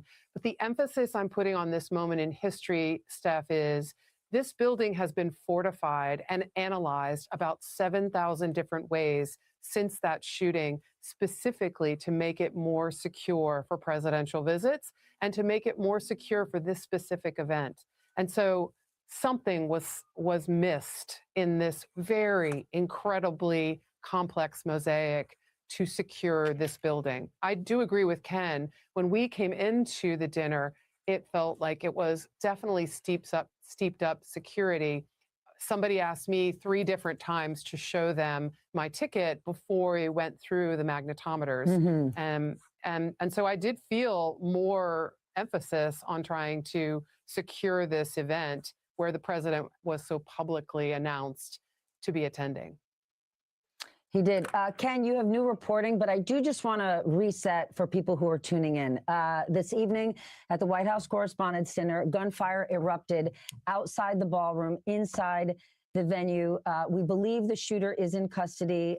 We do not know anything about his condition. The president, after he was evacuated with the rest of the cabinet members, had said he would potentially be willing to go back in the room. Security decided that would not be taking place. I believe the dinner will be rescheduled something like 30 days from now. The president is back at the White House now. Ken, what can you tell us? Stephanie, this is implied by what Carol just reported, but a senior law enforcement official is telling me that this attacker was armed when he tried to breach the magnetometers outside that ballroom. So the attacker was armed. This official did not know whether the attacker fired any shots, but Carol is obviously reporting that a Secret Service agent was hit in the vest. So that's implied. Again, this is developing, fast moving. We don't know what kind of weapon, but just the fact that this attacker was armed and tried to breach those magnetometers, which were, again, not very far from the entrance to the ballroom containing the President of the United States and a host of other VIPs. So it's an extraordinary security breach that someone was able to get a gun down that close to where the president was at an event like this, Steph. Do we think we're going to hear, I'm just looking at our notes where it says that the press pool has gathered in the briefing room. Do we think we could hear from the president tonight? Do you know, Ken? That's my understanding. I feel like I saw that somewhere that he's about to give a statement. He plans to give a statement tonight. I believe that's been reported, Steph. Carol, this was obviously not your first time at the dinner. It was extraordinary that with so many people there wasn't sort of this mass exodus. And it was, I would say, quite orderly if you consider what we all just experienced in a room full of over 1,000 people. You saw the cabinet members and other administration officials evacuate quickly. But for the most part, it was a scary, scary situation, but everyone just sort of locked into reporter mode and was just following directions, wouldn't you say? Absolutely smart take. I would say yes and no. Yes, I was struck by, I think because there's so many reporters in the room, people dove under the table at the sound of shots. And then very quickly, you had a lot of reporters, as you said before, locking into reporting and starting to kind of bring their head up above the table length to film what was going on.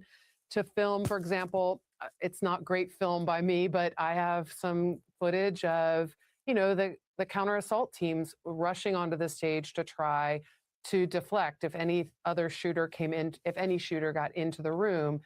Quickly, the president was immediately whisked off the stage, as were all the other people on the dais. I was surprised, I have to say, though, by the removal of certain cabinet members and how long it seemed to take. There were a lot of Secret Service agents having to maneuver an enormous room with a lot of people on the floor and chairs right up against each other. It wasn't easy for them to get to their intended protectee.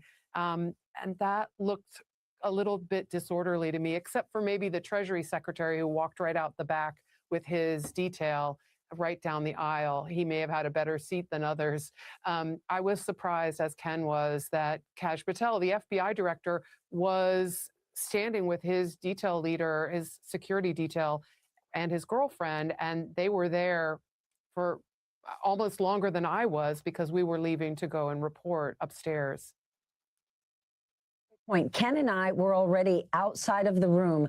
We had been on air doing a phoner for at least 5 minutes when I then saw Kash Patel leave the room. You're right. It was Treasury Secretary Scott Bessent who really beelined out of there right down the center of the room before anyone else did. Help us understand, Carol, what does the Secret Service do at this at an event this size? And then what's the FBI's responsibility? So the Secret Service, ever since the shooting that I've been talking about involving Ronald Reagan, has drilled for eons in something called attack on the principal. When they believe there is the potential for an attack on the principal, in this case, the president, and I guess conceivably it could have been as well on the vice president in this instance, but let's just say that the intention was on Donald Trump. When there's the potential for that AOP, there are 3 things that happen. First, his security detail immediately evacuates him. They don't have any responsibility for taking incoming shooting or trying to deflect or defend. They are whisking him away as quickly as they possibly can to a safe, secure location, wherever that may be. The next thing that happens is the counter assault team, which travels with the president, sometimes in teams as large as 8 and sometimes larger on foreign trips. They will immediately surround the area where the president was, almost like a militaristic guard. And they usually are the guys with long guns, and they draw them almost facing the crowd in case they have to essentially engage with any kind of incoming enemy. In this instance at the dinner, I did not see a very large counter assault. I saw a large counter-assault presence, but not a large counter-assault response, possibly because of what Ken emphasized and what you just re-emphasized, which is whoever was involved in that shooting outside our door and steps away from us had not breached the actual room, had not actually gotten inside. The third thing that happens is the Secret Service is going to make a decision about whether or not there was an attack on the president's life, along with the FBI. And if indeed this was an attempt to kill or harm the president, very much an unknown at this point, and we have to emphasize that, if this was such an attempt, then the FBI will be called in to investigate it, as they were, by the way, when there was a shooting at the White House when President Obama and his wife were away in Hawaii, and their children and their mother-in-law were at home. The FBI came in 5 days later because it was clear that the person who had shot at the White House and hit it was intending to kill the president. That was his goal. And it's a big question tonight. What was the goal of this person who appears to have tried to breach not just the magnetometers, but actually get inside the ballroom? Police coordinate with all this. What's their role? Sorry, ask again. I didn't hear you well.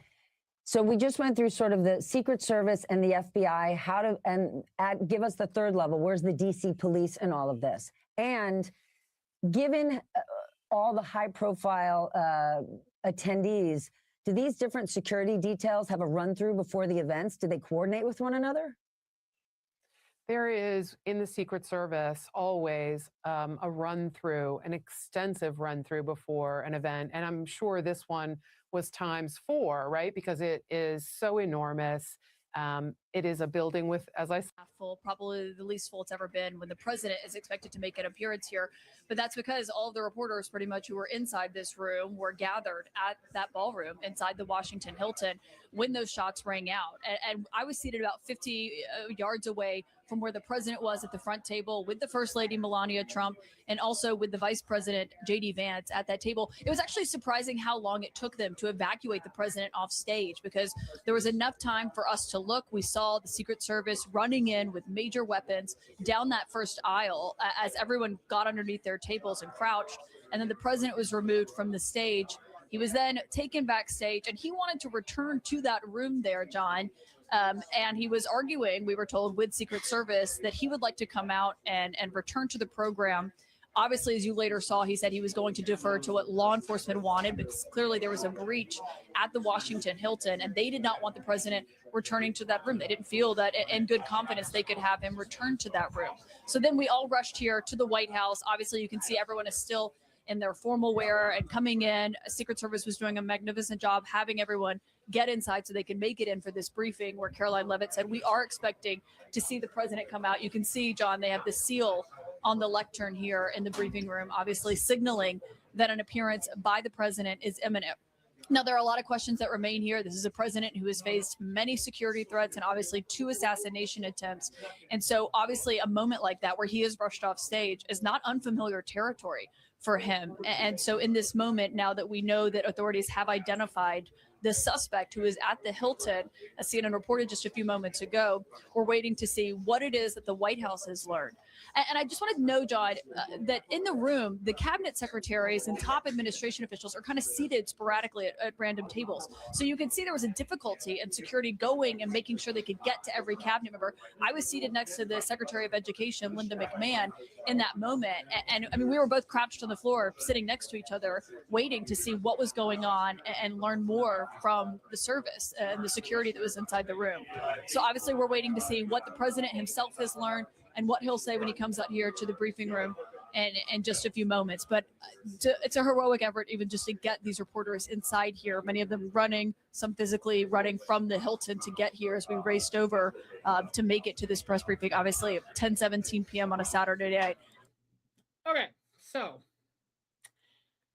how long do you think it will take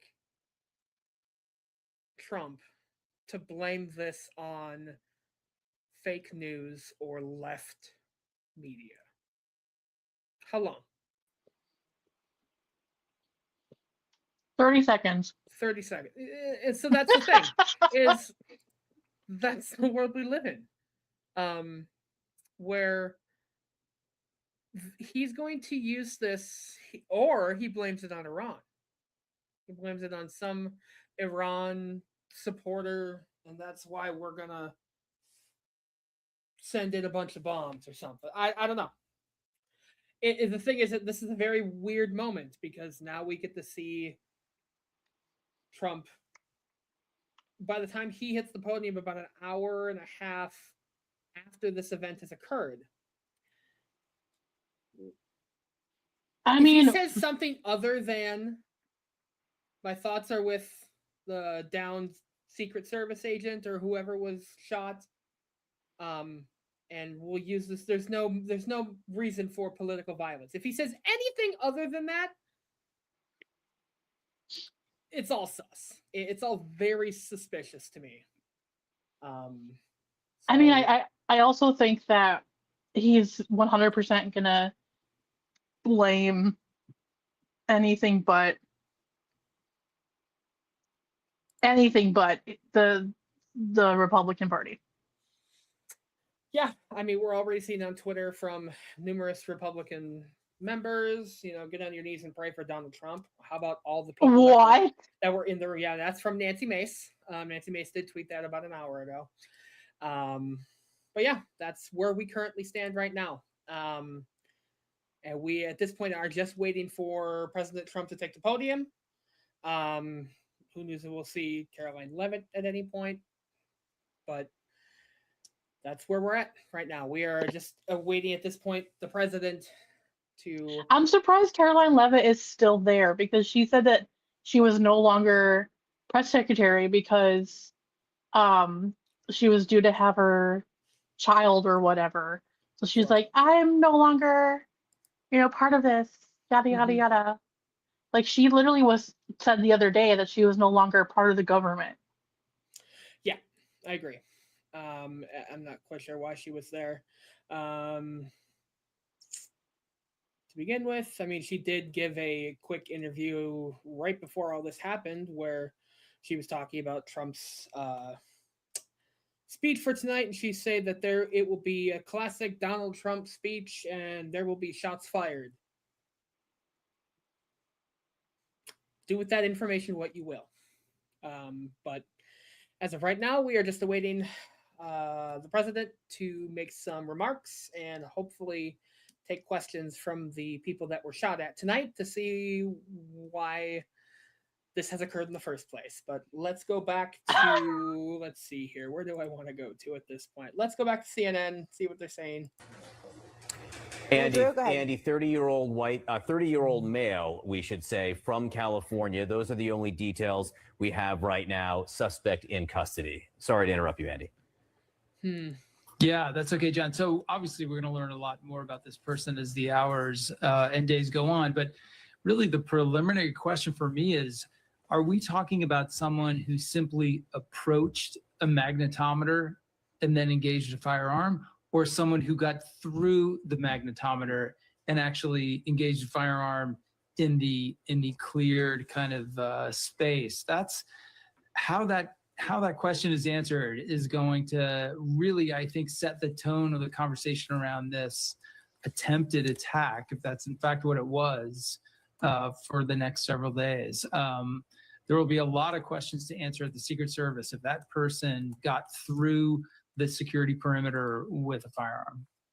And that is one of the key questions here, the absolute layout of the room, how far the person got, the disposition of that person as he was going through security. I don't know if we'll hear that from the president. The president does have a tendency to be the first provider of information that sometimes you would normally hear from law enforcement officials. So obviously we are all on the edge of our seats waiting to learn more here. Caitlin was describing the situation as all the reporters who cover all the major events in Washington were in the Washington Hilton, and now many of them have tried to get to that room you're looking at right now where this briefing is about to take place.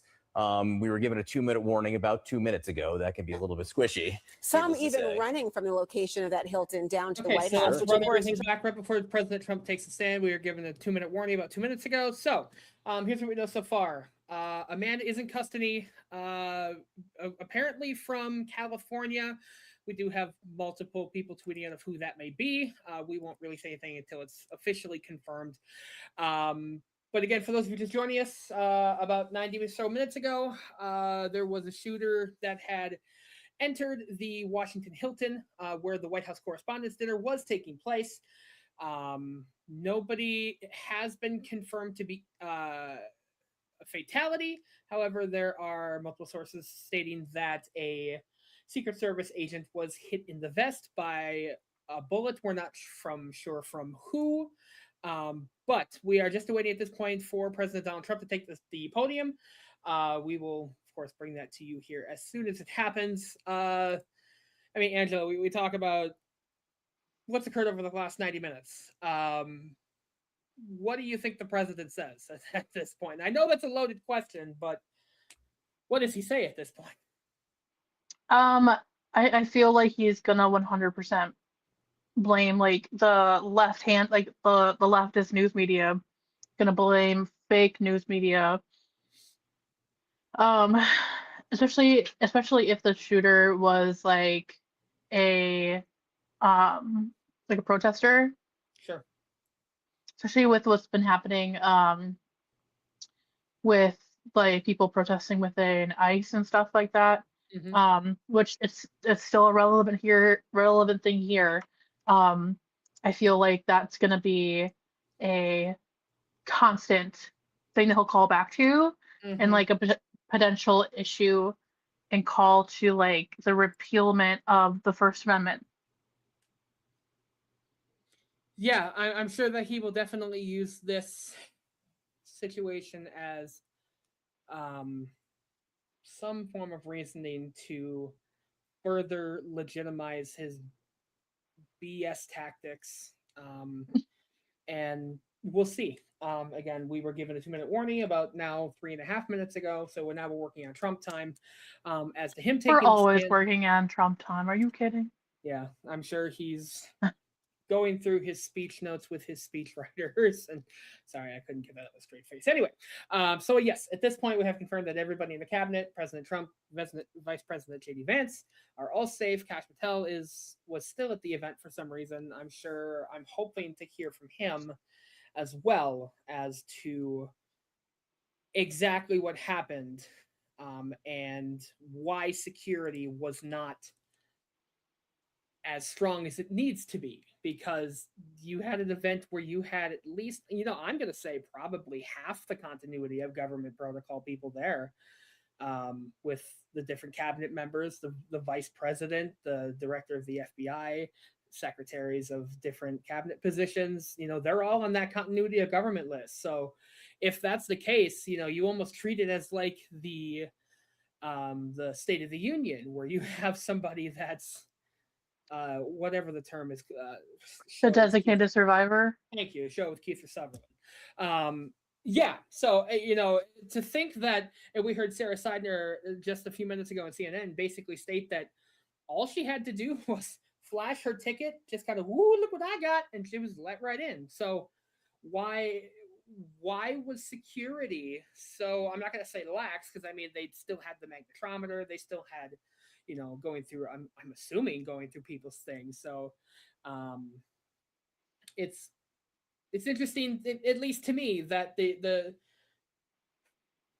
current events, the current state of affairs in the last 2 hours does not make, and again, I'm not a police officer, I don't work for the Secret Service, I don't work for any of that, I don't know how any of it works, but common sense would lead you to believe that if the President of the United States, the Vice President of the United States, and we could go down the line of people that were there versus the continuity of government lineup, if all those people are there, why are you not doing everything short of frisk searching somebody? Why were they just allowed to enter the building with really not even their credentials, just showing that they had a ticket to the event, and they're like, go on in?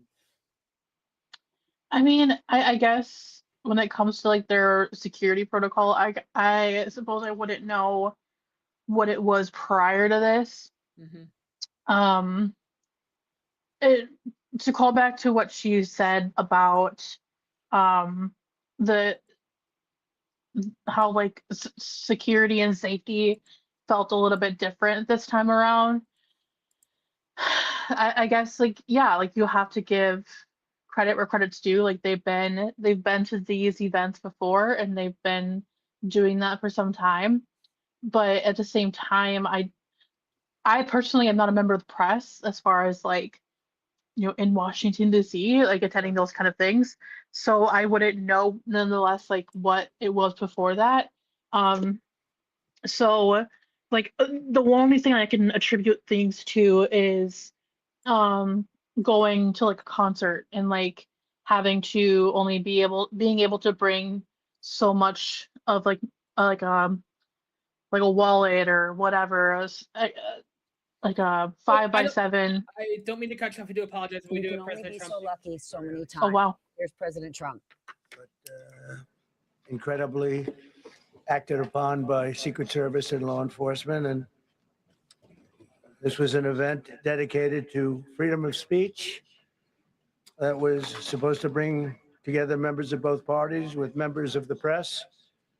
And in a certain way it did, because the fact that they just unified, I saw a room that was just totally unified. It was in one way, very beautiful, a very beautiful thing to see. A man charged a security checkpoint armed with multiple weapons.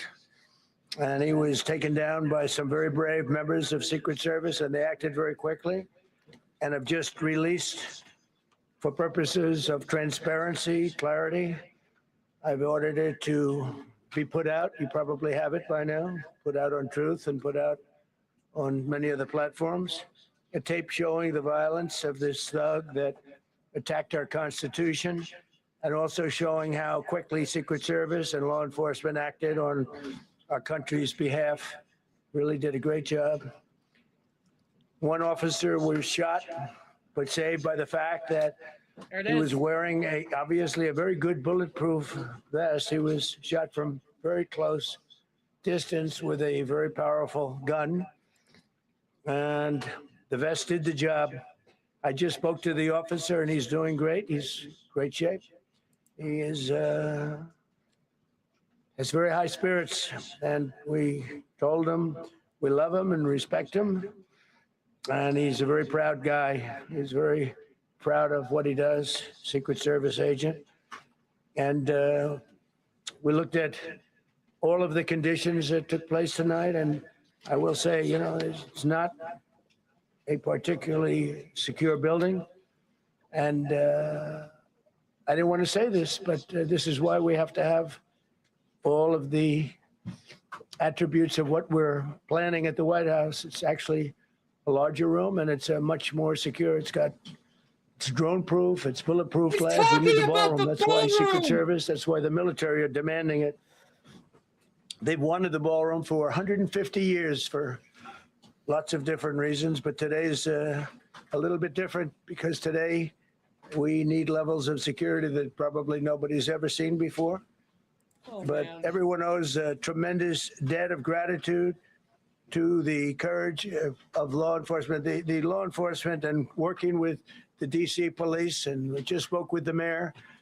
And when we're finished, the police chief is going to take over and discuss it also from their viewpoint. But they also performed exactly as they were supposed to. And you see the attacker in different positions, but you also see the attacker totally subdued and under control. So as you know, this is not the first time in the past couple of years that our republic has been attacked by a would-be assassin who sought to kill. In Butler, Pennsylvania, less than 2 years ago, you all know that story. And in Palm Beach, Florida, a few months after that, we came close. We really had, again, we had some great work done by law enforcement.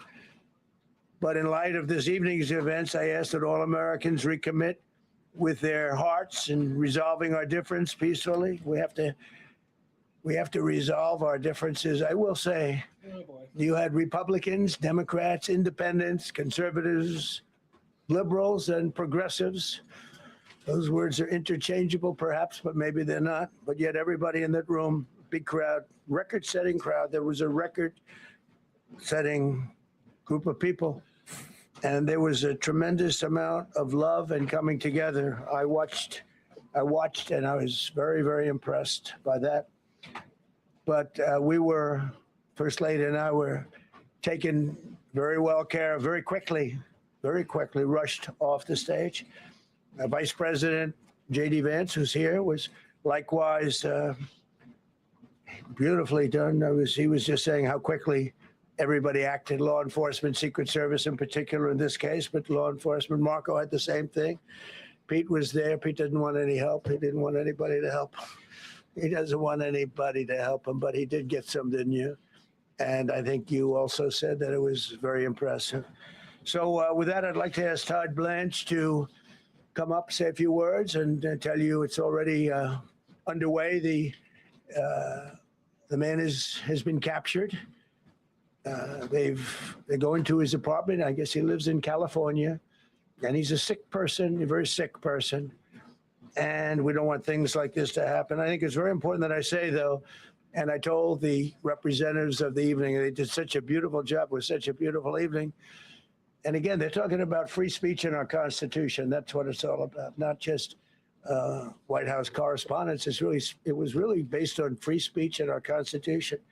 But I said very importantly that we'll do it again within the next 30 days, and we'll make it bigger and better and the important part. Even nicer.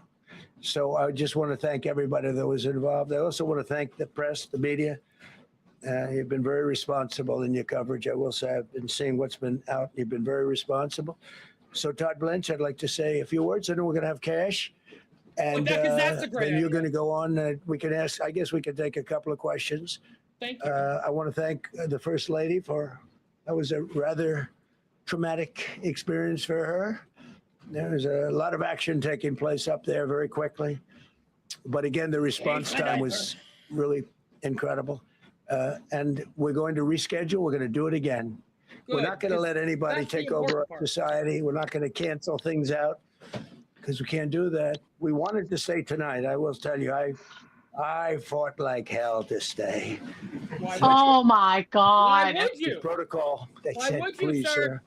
because they didn't know question. there was a lot of action going on, and they didn't know could there be probably a lone shooter, but we'll find out. We'll find out. Probably a lone shooter. Very well Yeah, under just control. So I want to casually thank dropping everybody that. very much. And Todd Blanche, please.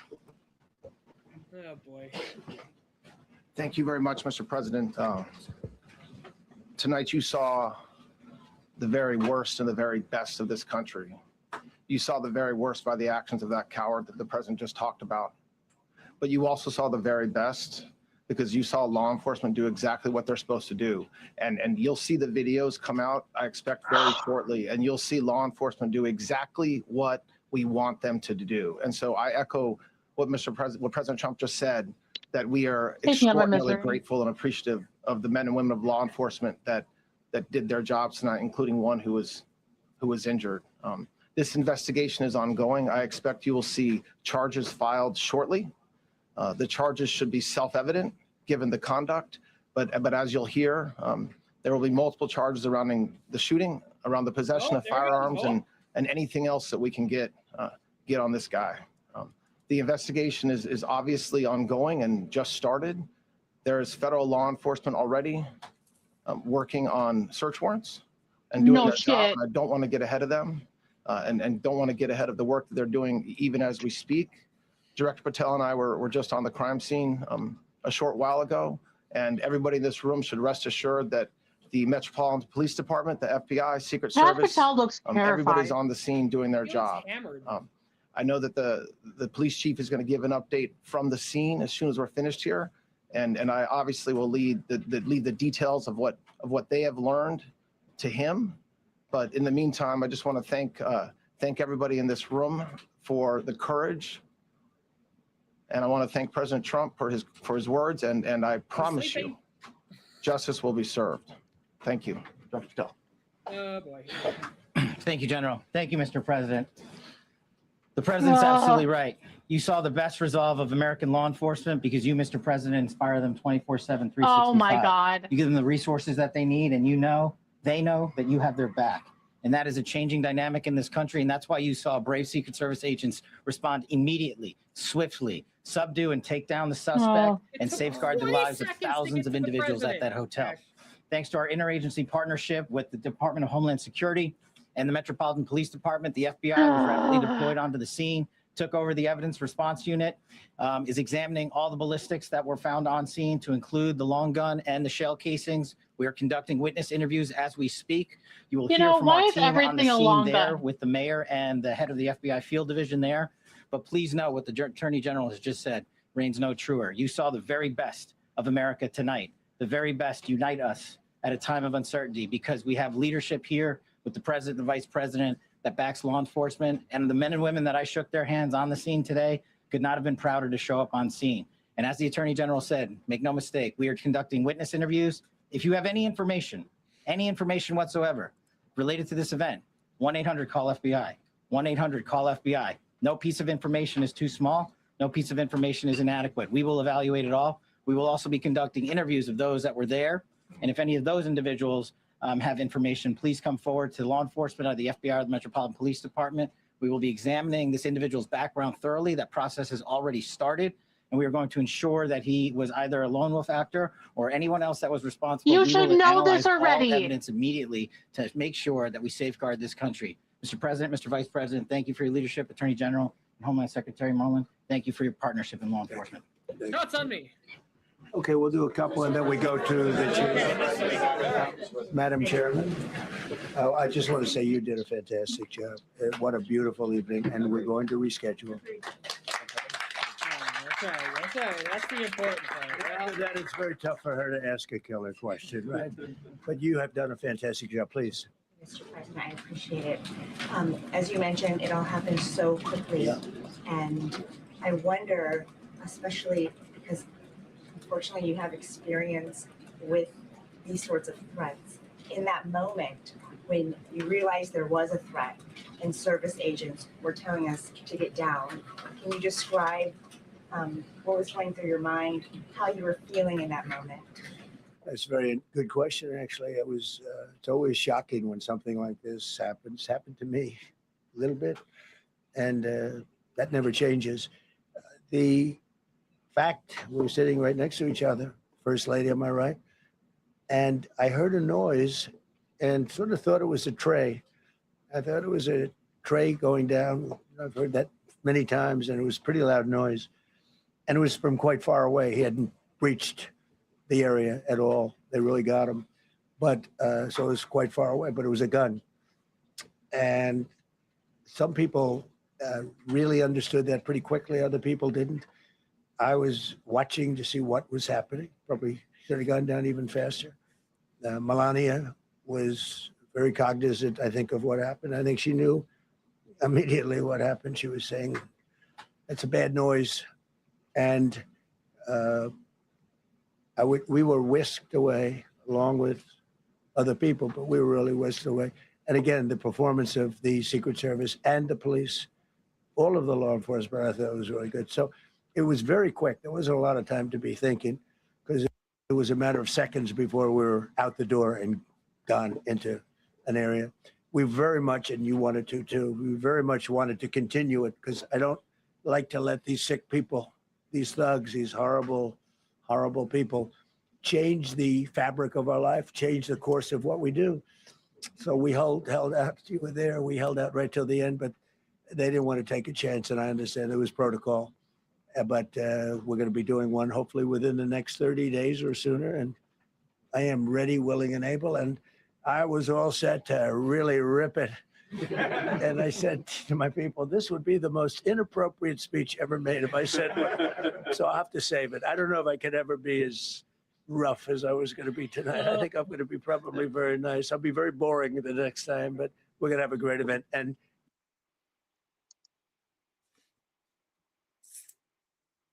you did a fantastic job. Thank you very much. Peter, go ahead. Thank you, President Trump. There's a report in the New York Post that this assailant assembled his weapon somewhere on site at the hotel. What do you think about that? And I ask respectfully, why do you think this keeps happening to you? Oh boy, here we go. Well, See? Here we go. I've studied assassinations, and I must tell you, the most impactful people, the people that do the most, you take a look at the people, Abraham Lincoln. I mean, you go through the people that have gone through this where they got them. But the people that do the most, the people that make the biggest impact, they're the ones that they go after. They don't go after the ones that don't do much because they like it that way. And when you look at the people that have either, whether it was an attempt or a successful attempt, they're very impactful people. Just take a look at the names there.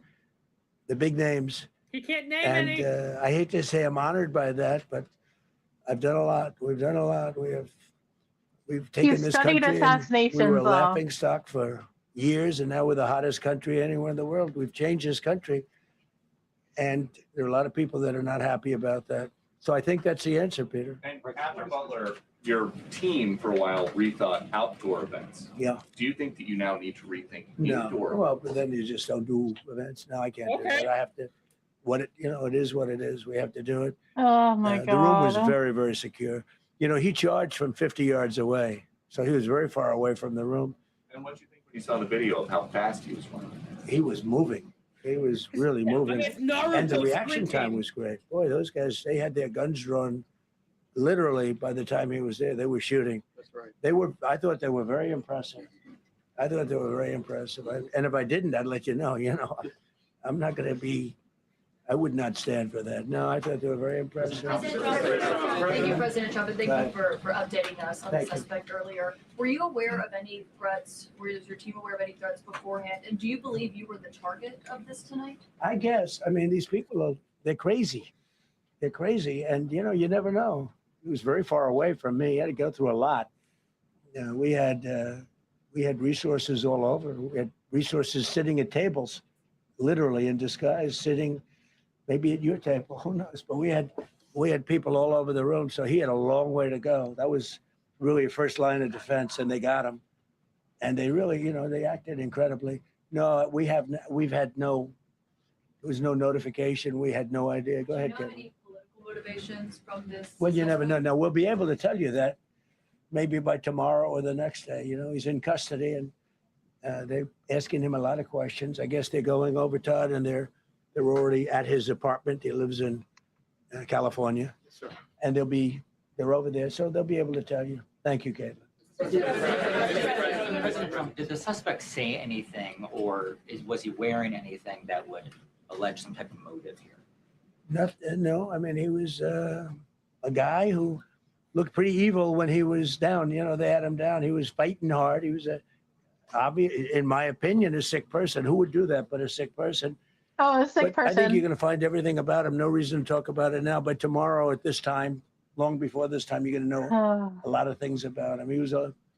They seem to think he was a lone wolf, and I feel that too. Are you concerned about U.S. Secret Service protection ability? We saw several of the detailees take minutes to be escorted out of the room.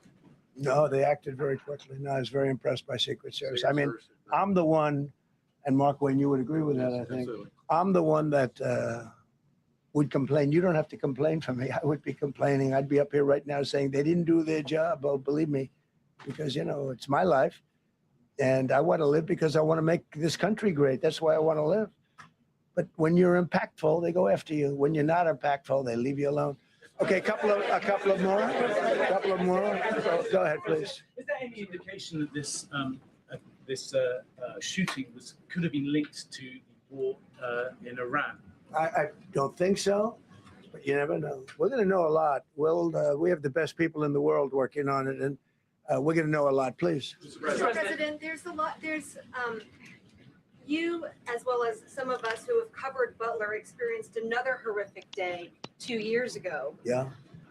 What felt similar? You had the First Lady with you today. What felt different? And you have another 2+ years in office. Are you concerned about something like this happening Well, I again? can't be concerned. I can only get great people. They did the job, in my opinion, a much better job than Butler. Butler had one weak spot that we all know about. Somebody should have been up there. But even Butler, we had our sniper on our side within 4.2 seconds from a distance of about 400 yards, one shot, and he was gone.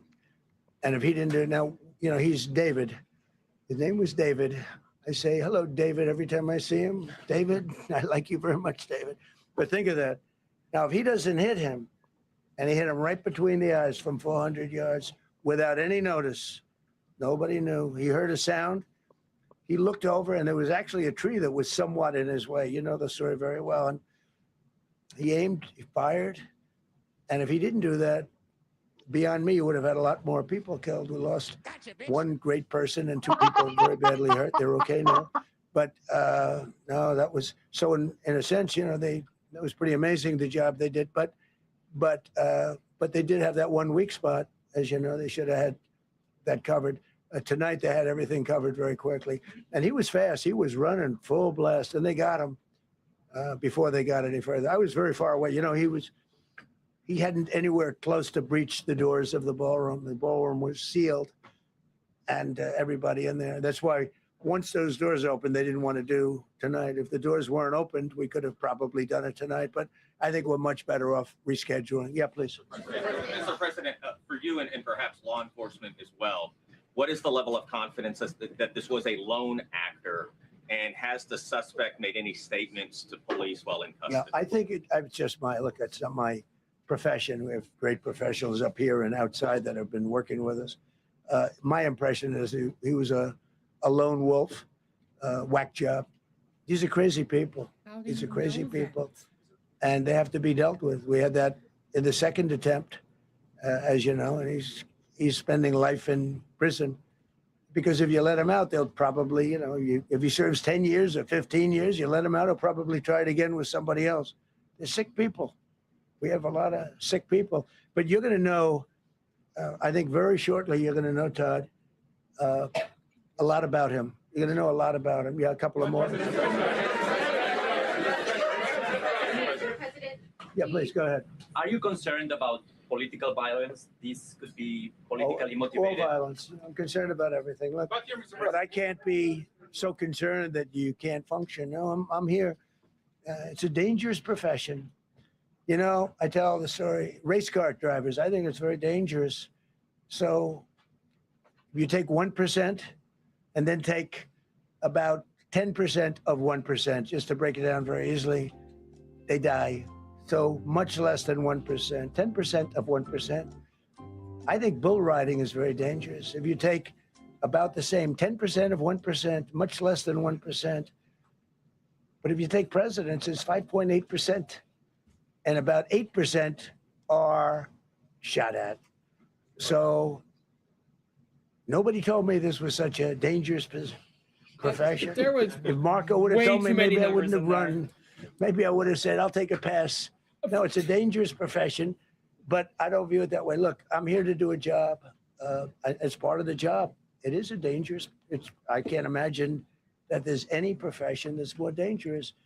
But I love the country, and I'm very proud. I'm very proud of the job we've done. You see what's happened. We have a great country. We've got, I think, the most successful, the hottest country anywhere in the world. This happened over a period of just a year, and we're going to do great things. But with that come risks. There's no question about it. Yeah. To that end, I mean, there's been so much political violence, not just aimed at yourself, but at other members of Congress, state house speakers, you name it.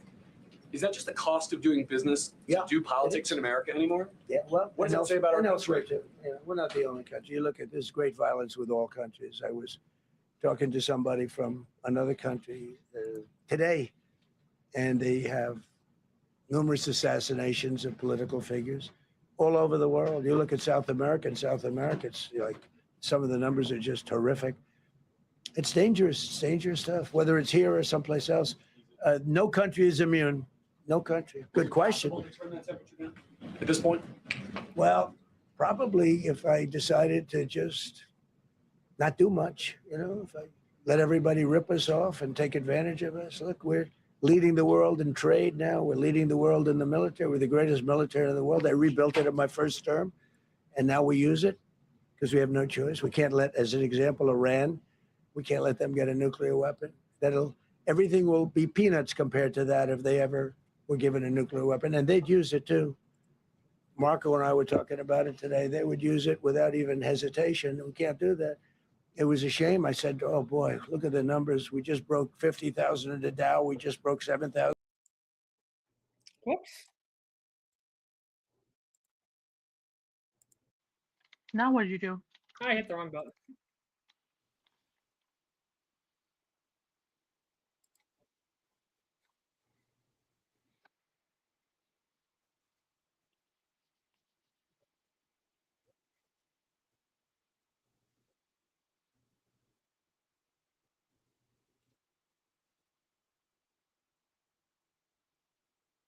Don't hear anything, buddy.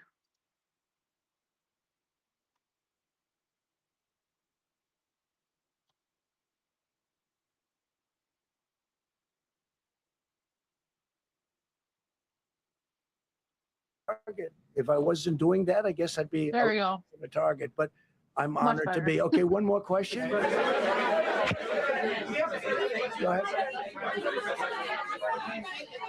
Yeah, go ahead, please. Thank you, President Trump. Thank you, President Trump. Did you know how the gun was brought into the hotel? And also, how does this event impact you as the leader of our country? Do you think it will change your I leadership? like not to think about it.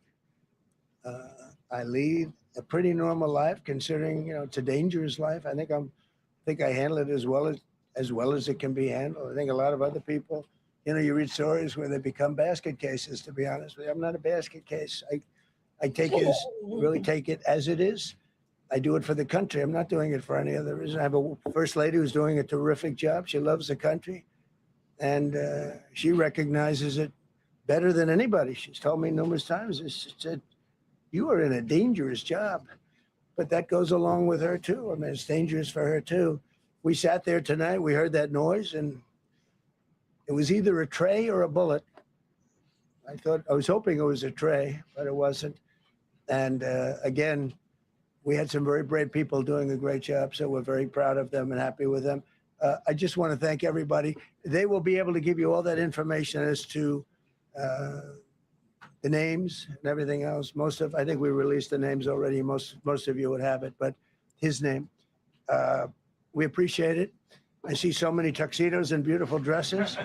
It was a little different evening than we thought, but we're going to do it again, and we have a great chairman who we're so proud of, and we have to make it better. We'll make it safer, I guess, right? But we're going to make it even better. Okay, thank you very much. Thank you. Am I supposed to read this? Okay, hold on. Well, honey, would you want to say something? Okay.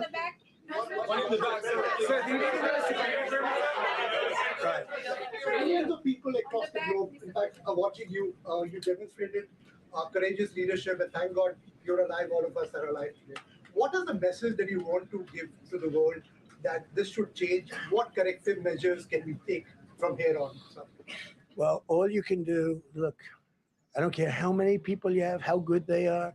They can be the greatest people. You have the greatest security in history. If you have a whack job who's got a brain, but it's a little bit distorted or a lot distorted, they can make trouble. I would say, Pete, right? They can make trouble. Some of these people are of genius level IQ, and they're nuts. So it can be trouble. So you do absolutely the best. You get the best. We have the best people. Well, look, it was proven tonight. He started running from 50 yards, and he was fast. He was like a blur on tape. He was moving. It was very impressive the way they got him, because a lot of people would be looking and saying, it's like a weird feeling, and they would let him get through, but they didn't let him get through. They drew those guns so fast. They looked like Matt Dillon. They looked like somebody that knew what they were doing. We really do, but it comes with the territory. And if you want to do a great job, I really believe that. And you take a look at what's happened to some of our greatest presidents, and it doesn't happen to people that don't do anything. And it's not going to deter me from winning the war in Iran. I don't know if that had anything to do with it. I really don't think so, based on what we know. But we're going to continue to do a great job. That's all I can do. Thank you very much. I'll see you tomorrow. Thank you. Thank you. Okay, so there we had, we Yeah, heard from the I feel president, that we heard sigh. from Todd Blanche, we heard from Kash Patel, Carol Leonnig, Ken Delaney, and with me. Guys, I want to walk through sort of some of the highlights, when So as we wait for them to start playing the highlights, I do want to play this video that was released by President Trump on Twitter, retweeted by Jake Tapper. This is the video in question of him running in, and I shit you not, President Trump may not be lying. It looks like you checked it twice. Lieutenant Hudson, you monitoring this area?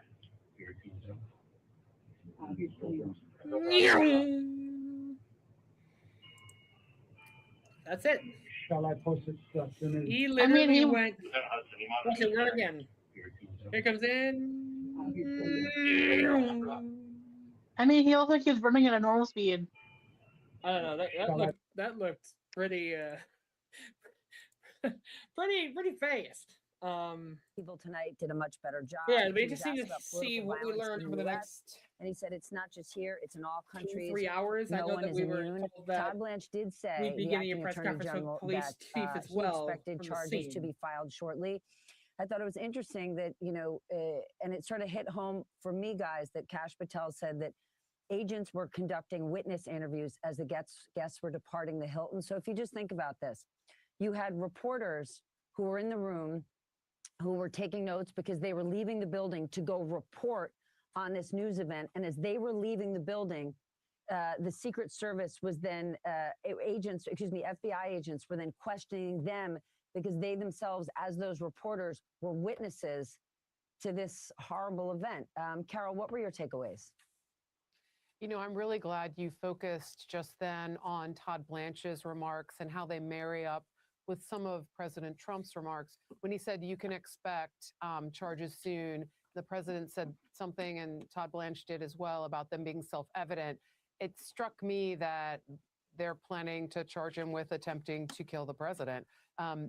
We don't know that, but Trump said this was akin to what happened to him in Butler, and Blanche said, get ready for these charges. I think that they'll be very serious. They won't be about, breaching a hotel room, but we'll see. I think another thing that was really striking about the conversation there was how quickly the Secret Service is already, in what we understand to be Torrance, California, the residence of this individual, to sort of, and they will be going through everything from the top of the chandeliers down to the rugs to figure out what has this guy written about, what's on his email, what's on his laptop, what's on his phone. They will be scrubbing that location to try to understand what motivated him, and probably to gather more of the evidence about whether or not Trump was his intended target. This is what the Secret Service does actually very well in the wake of this kind of emergency and crisis. And they've done it several times before. One time finding the diary of a shooter, a guy named Arthur Bremer, and finding that his entire plot for trying to kill different presidents and ultimately shooting George Wallace, a presidential candidate. I want you to just sort of go back to that point, Carol, that we do not yet know what the shooter's intended target was. Yes, obviously, this was an event that was well publicized that the president would be attending. He has not attended this event since 2015, but it was a room of over 1,000 people. There were reporters, there were lawmakers, there were business leaders. There were members of Congress, there were members of the administration, and yes, of course, there were the president and First Lady Melania Trump. But we do not yet know who specifically was the target, correct? That is absolutely right, and really important to say. All I'm underlining is the way in which there were sort of hints dropped by the Attorney General and by the FBI Director that these are not going to be run-of-the-mill kinds of charges. I want to note that DC Mayor Bowser is expected to give her brief shortly, along with Metropolitan Police Chief and head of the FBI Washington Field Office. That goes back to the point that Carol was walking us through before, how complicated this is when you think about law enforcement, because you've got DC Police, you've got the FBI, and you've got Secret Service. Ken Delanian, can you hear us? Yes. Hey, Steph. What were your takeaways? So I think we know a little bit more about exactly what happened here, in part because of the dramatic video that President Trump posted on his Truth Social. I don't know if we have that available, but it shows the attacker charging through. I'm so sorry. I need to interrupt you 1 second. Vaughn is still outside the Hilton, and we only have him for another moment. So let's just bring him in, and we'll come back to you in a sec. Vaughn? Okay, sounds good. Hey, Steph, I want to kind of set folks up. We were just allowed back into the Washington Hilton, where we expect to hear from the head of the FBI Washington Field Office, the head of Metropolitan Police Department, as well as the DC Mayor. But I want to show folks what we're talking about. Just outside of these doors is where a great number of people evacuated That's actually the location where Ronald Reagan was shot 4 decades ago. But to give you an idea, we do not know the play-by-play exactly where this apparent gunman moved, but he moved from there. Potentially through these doors here. I'm going to flip my camera around. You're going to see the mayor walk up. And then behind her is further down where you would go. And that is where the escalator leads down to where the metal detectors were. And so this is the area where there was no metal detectors at that point in time. You're seeing the mayor here right now about to speak. But again, this stuff is kind of give you an idea here. This is, and I'll step away here and let the mayor go. Mayor Muriel Bowser at the podium. Let's listen in. And next to her, Janine Pirro, who was in the room as an attendee. Of Washington, D.C. I am joined by members of my public safety team and federal law enforcement, including the United States Attorney for the District of Columbia, Janine Pirro, the Secret Service Director, Sean Curran, as well as FBI Field Office, Darren Cox. We're here to provide you an update on the incident that took place tonight at 8:36 p.m. at the Washington Hilton at the site of the White House Correspondents' Dinner. At about that time, a sole gunman rushed a Secret Service checkpoint in a lobby at the hotel. Secret Service agents stopped the suspect. An agent was injured and transported to a local hospital where the agent is receiving care. The suspect is also transported to a local hospital where he is being evaluated. The president returned safely to the White House, as you know. We are so very thankful to members of law enforcement who did their jobs tonight and made sure that all guests were safe. We have no reason to believe at this time that anyone else was involved. I want to turn to the chief of the Metropolitan Police Department, Chief Carroll, to provide a law enforcement update and specifics. Thank you, Madam Mayor. Again, I'm Jeff Carroll, Interim Chief of Police for the Metropolitan Police Department. This afternoon, this evening, members of the United States Secret Service and the Metropolitan Police Department were here at the Washington Hotel for a site detail for the Correspondents' Dinner. As the mayor mentioned, at approximately 8:36 tonight, an individual charged a U.S. Secret Service checkpoint here in the lobby area of the hotel. He was armed with a shotgun, a handgun, and multiple knives. As he ran through that checkpoint, members of law enforcement from the United States Secret Service intercepted that individual. This is a very preliminary investigation at this point. We do know that law enforcement exchanged gunfire with the individual. We do know that a U.S. Secret Service uniformed division officer was struck in his vest. He was transported to a local hospital for treatment. He seems to be in good spirits at this time. The suspect in this case, he was not struck by gunfire. However, he was transported to a local hospital to be evaluated. Again, we're very early in the investigation. We have members of the United States Secret Service, the Metropolitan Police Department, and the FBI here to continue to investigate this matter. But at this point, it does appear he is a lone actor, a lone gunman. There does not appear to be any sort of danger to the public at this time. However, we are continuing to investigate this matter. At this point, I will turn it over to, I believe, the FBI. Hi, good evening. I'm Darren Cox. I'm the Assistant Director in charge of the FBI's Washington Field Office. The American public should be proud of the quick response and heroic actions from law enforcement officers tonight to keep the American public safe. Their actions are absolutely heroic.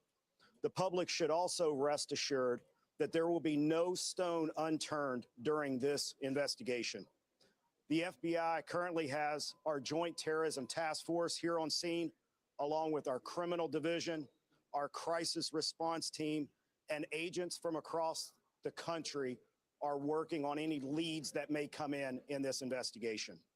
Anyone with tips in this investigation should call 1-800-CALL-FBI. Thank you. Director Curran. Thank you. My name is Sean Curran. I'm the Director of the Secret Service. Tonight, We saw exactly what our brave men and women do each and every day to protect our protectees. It's not easy, and I will tell you that they performed admirably. We got to see what they do, and that individual, when he charged a checkpoint, was apprehended.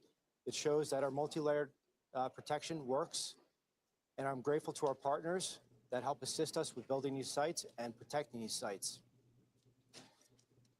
Very fortunate that this officer is alive, is being observed, and I'm grateful that the president reached out to this officer and spoke with him earlier. I ask everybody to pray for him and all of our officers and agents that were involved. And I will tell you, we will continue with the mission. Thank you. Thank you. Judge Pirro. Oh, boy. I'm Janine Pirro. I'm the United States Attorney. Right now, the defendant is being charged with 2 counts, 924C, using a firearm during a crime of violence, and a second crime under 111, which is assault on a federal officer using a dangerous weapon. Now, as you all know, there was an individual, a uniformed Secret Service officer, who was shot. And fortunately, he is doing all right and he will be fine. But it is clear, based upon what we know so far, that this individual was intent on doing as much harm and as much damage as he could. And thankfully, because of the checkpoint right outside the ballroom, where thousands of people were situated to hear the President of the United States, because that checkpoint worked, there was no one who was injured when it was clear where this defendant was going. Now, I want to make one comment. As a participant, someone who was in the ballroom, who came this evening to be part of a very lovely event at the White House Correspondents' Dinner, I, for the first time, was in a situation where there were shots fired, shots heard, and a whole room went silent. When I lifted my head and when I looked up, every law enforcement officer was out there as we all had our heads down, thousands of them.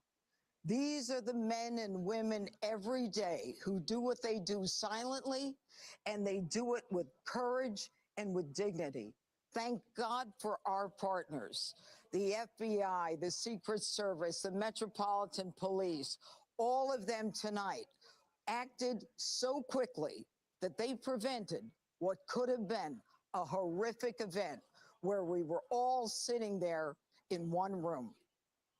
The defendant will be arraigned on Monday in federal district court, but make no mistake, there will be many more charges based upon the information that we are learning in this very fluid situation.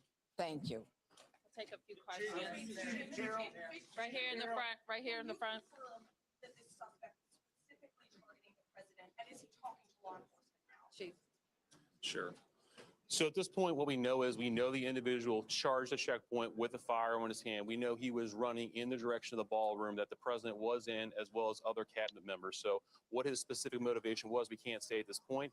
However, as we continue to investigate that, we'll continue to work towards that. Chief, when Next question here. There seems to have been a lack of authorization to come to this event. Was this a failure on the Secret Service? What we have here is a multi-layered approach. The director spoke about it. We have officers on the outside from the Metropolitan Police Department, along with the escort. The inside portion of any presidential site is handled by the Secret Service and law enforcement partners. This is a multi-layered approach. The point of this checkpoint is to intercept individuals that were there. And what we see in this case is when he reached that checkpoint, Secret Service agents and law enforcement engaged him immediately. They were able to bring him into custody and prevent anyone from being harmed. Okay, right here. Chief Carroll, can you tell us if you found a vehicle associated with the suspect? And are you, the FBI, conducting any search warrants either on a vehicle or locations here or elsewhere around the country? Sure, Mark. So as you can imagine, this is very early in the investigation. So, things we're digging into is his background, vehicles.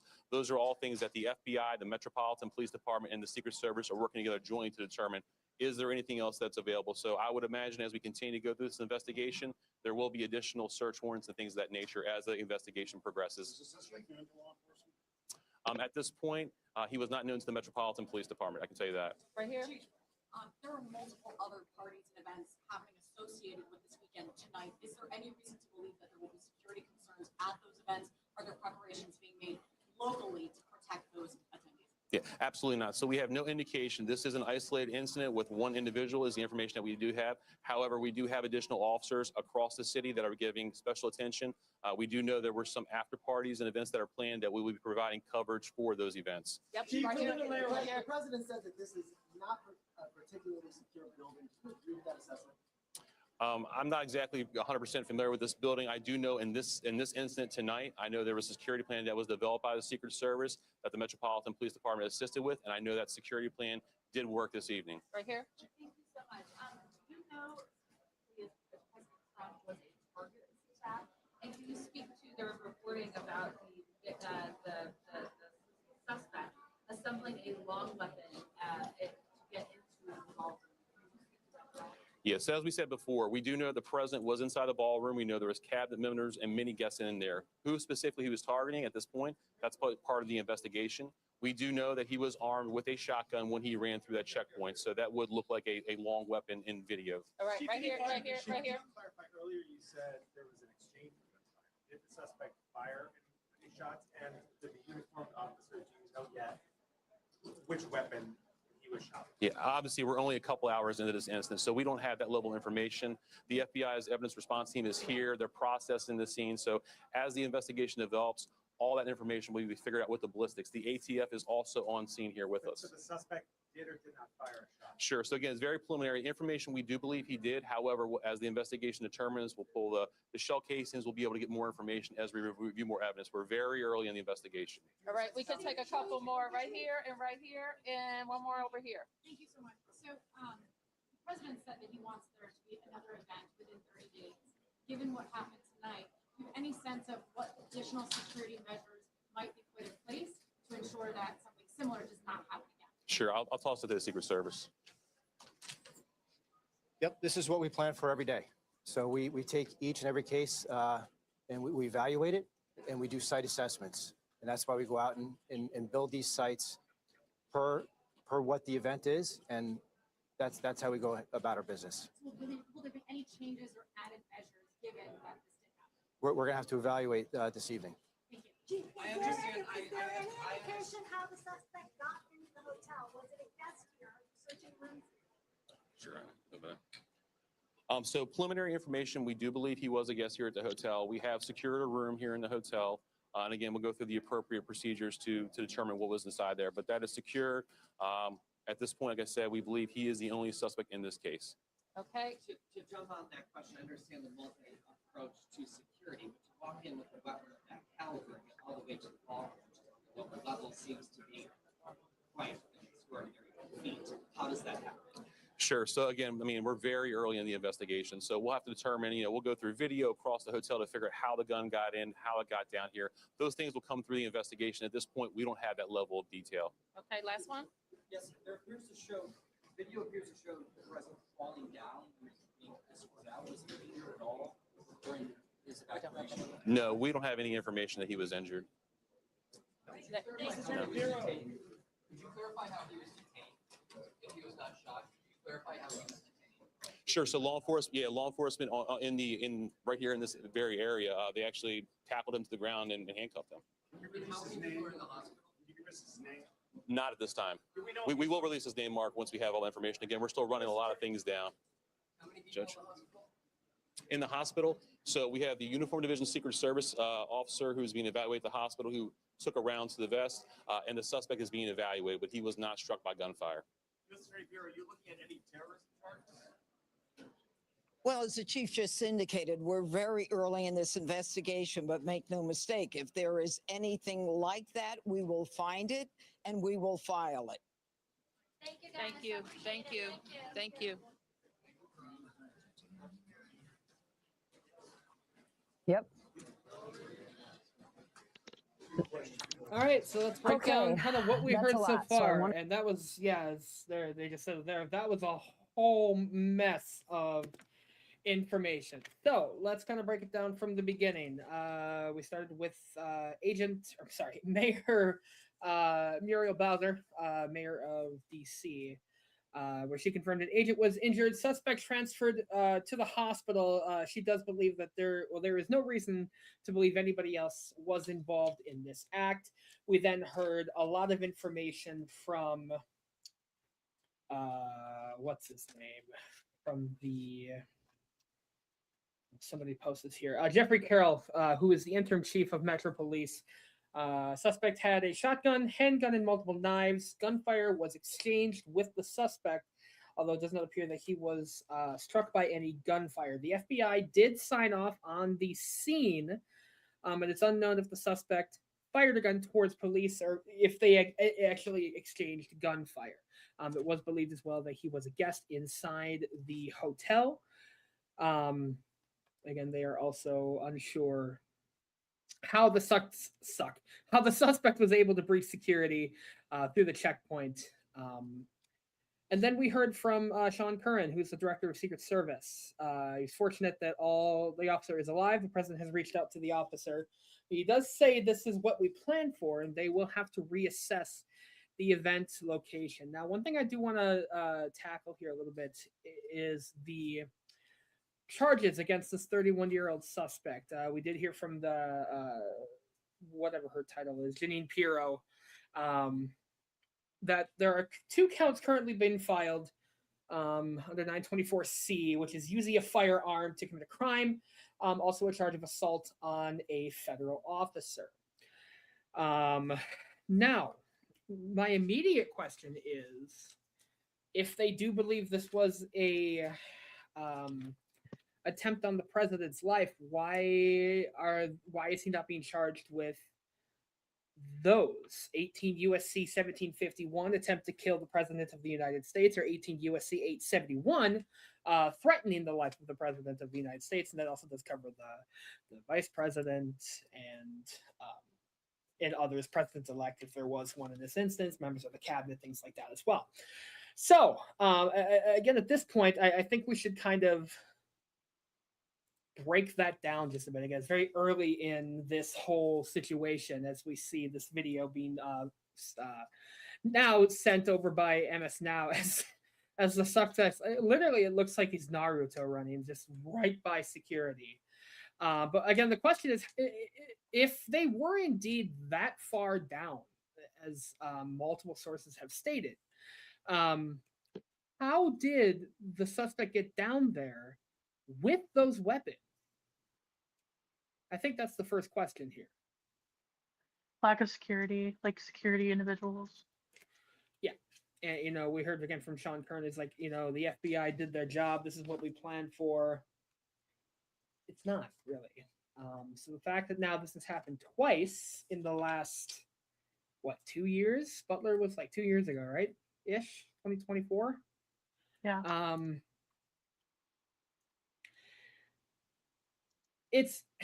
It's tough because, I don't want to sound like one of those conspiracy theorists per se, but I mean, it's being covered on major news outlets as well, as, how we do have an identity now here. His suspect has been identified as Cole Allen from Torrance, California. Where there's parties taking place filled with people, and there is no security, and there's security as in velvet rope security to see if your name is on a list, but there's no physical security if someone could be some sort of attacker like we've seen tonight. Where this happened is specifically after all those other rooms come, when you're entering the big ballroom. I want to bring Vaughn Hilliard back in, who is still standing right outside the Hilton. Vaughn? Yeah, Steph, actually, we're just back here inside of it after that press conference there. And I just want to give a shout out to Eric, our photographer here inside of the Washington Hilton, who shot that video, the video that we have been seeing, not the surveillance footage that you're watching right now, but the footage in which you were seeing FBI and Secret Service agents and local police making their way up and down those stairs, and as immediately after those shots were fired there in real time. I want to be clear here, from where I'm standing, where the sort of the red carpet rollout is, it's about 100 yards away is where those metal detectors, magnetometers actually are. They are through the doors on this very level where we are standing. And for folks to have an idea, I know you're kind of talking about the layout. It's complicated of the hotel, but the ballroom itself is one layer below us. And so when you watch him in that surveillance footage, right there, you're watching the surveillance footage through those doors that you just saw. It's through those doors where those metal detectors are. And that camera position is actually where I'm doing this live shot with you from here right now. How you're looking at it, that is just to my right. So those metal detectors are about 100 yards away. And that's where you can see in the moment that we were going through that, not understanding where the shots were coming from other than somewhere out in the lobby area. It could have been multiple layers that we were talking about and dealing with. And that's where you saw law enforcement trying to get an understanding and reckoning of where this was taking place at the same time. And when you see that surveillance footage, it is stunning because we were having conversations, I know, Steph, about how this individual could have potentially breached the metal detectors, and that surveillance footage shows it. There's also a question that was posed here to the mayor and others about whether this individual was staying at this hotel. People are staying actively here at the So Washington Hilton. I just want to I asked to clarify cut in with this the very because this is specific kind of question, repeated information. how was this individual detained? Kind of looking Because they were through some suggesting of that he this was not actually shot. information on It on is Twitter stunning right the now. response time from Laura Loomer has come out and said that he's a been registered brimming Democrat, and and now they're clearly blaming starting Democrats. to fire their weapons. And then Law enforcement another here in that press person said conference that he's a suggesting Kamala that they Harris believe that the supporter, gunman did and actually fire shots as well, but he was not struck, and instead he was that like tackled, he's like and that trying to was be how a he was like detained. a Again, rebel without resistance or having that footage at whatever. our disposal here at this So point in time, that's the going to start suggestion coming is and that there circling was around. quite heroic But actions to answer your on question in the regards part of to law enforcement the personnel like different responding in quick order, like because not why once you not get through charge those for metal like detectors, attempted murder and not like using a firearm in a crime of attempted violence. Mm-hmm. And no, using a firearm in a crime of violence. Yes. It's with the prosecution has to prove intent and action. Like they have to say that they have to prove without a reasonable doubt that he was going to try to kill the president and that he was going to try to kill whoever else. Like it doesn't matter like who he was trying to kill. Like Trump can say that he was the target or whatever, which is always his freaking motive and reasoning, because of course he's the center of attention. Mm-hmm. But whether or not that's the reasoning or not, they have to prove that. So right now, that's what his current charge is that using a firearm, using a firearm during a crime of violence. So that's the quote unquote lesser charge that they do, unless like during their findings that they can add the charge. But again, this is a very, very, very fresh case, and like this is a huge, huge, huge ballroom. There's a lot of important individuals out there in that kind of conference area, ballroom area. So they could have. What if he wanted to kill freaking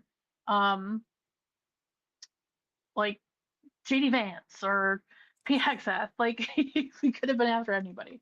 So using a dangerous weapon. there's that, but Arraigned on Monday. that's kind of the difference between the two. So it would be up to the prosecution to determine that and to prove that, and that's kind of hard to do when he really didn't make his way.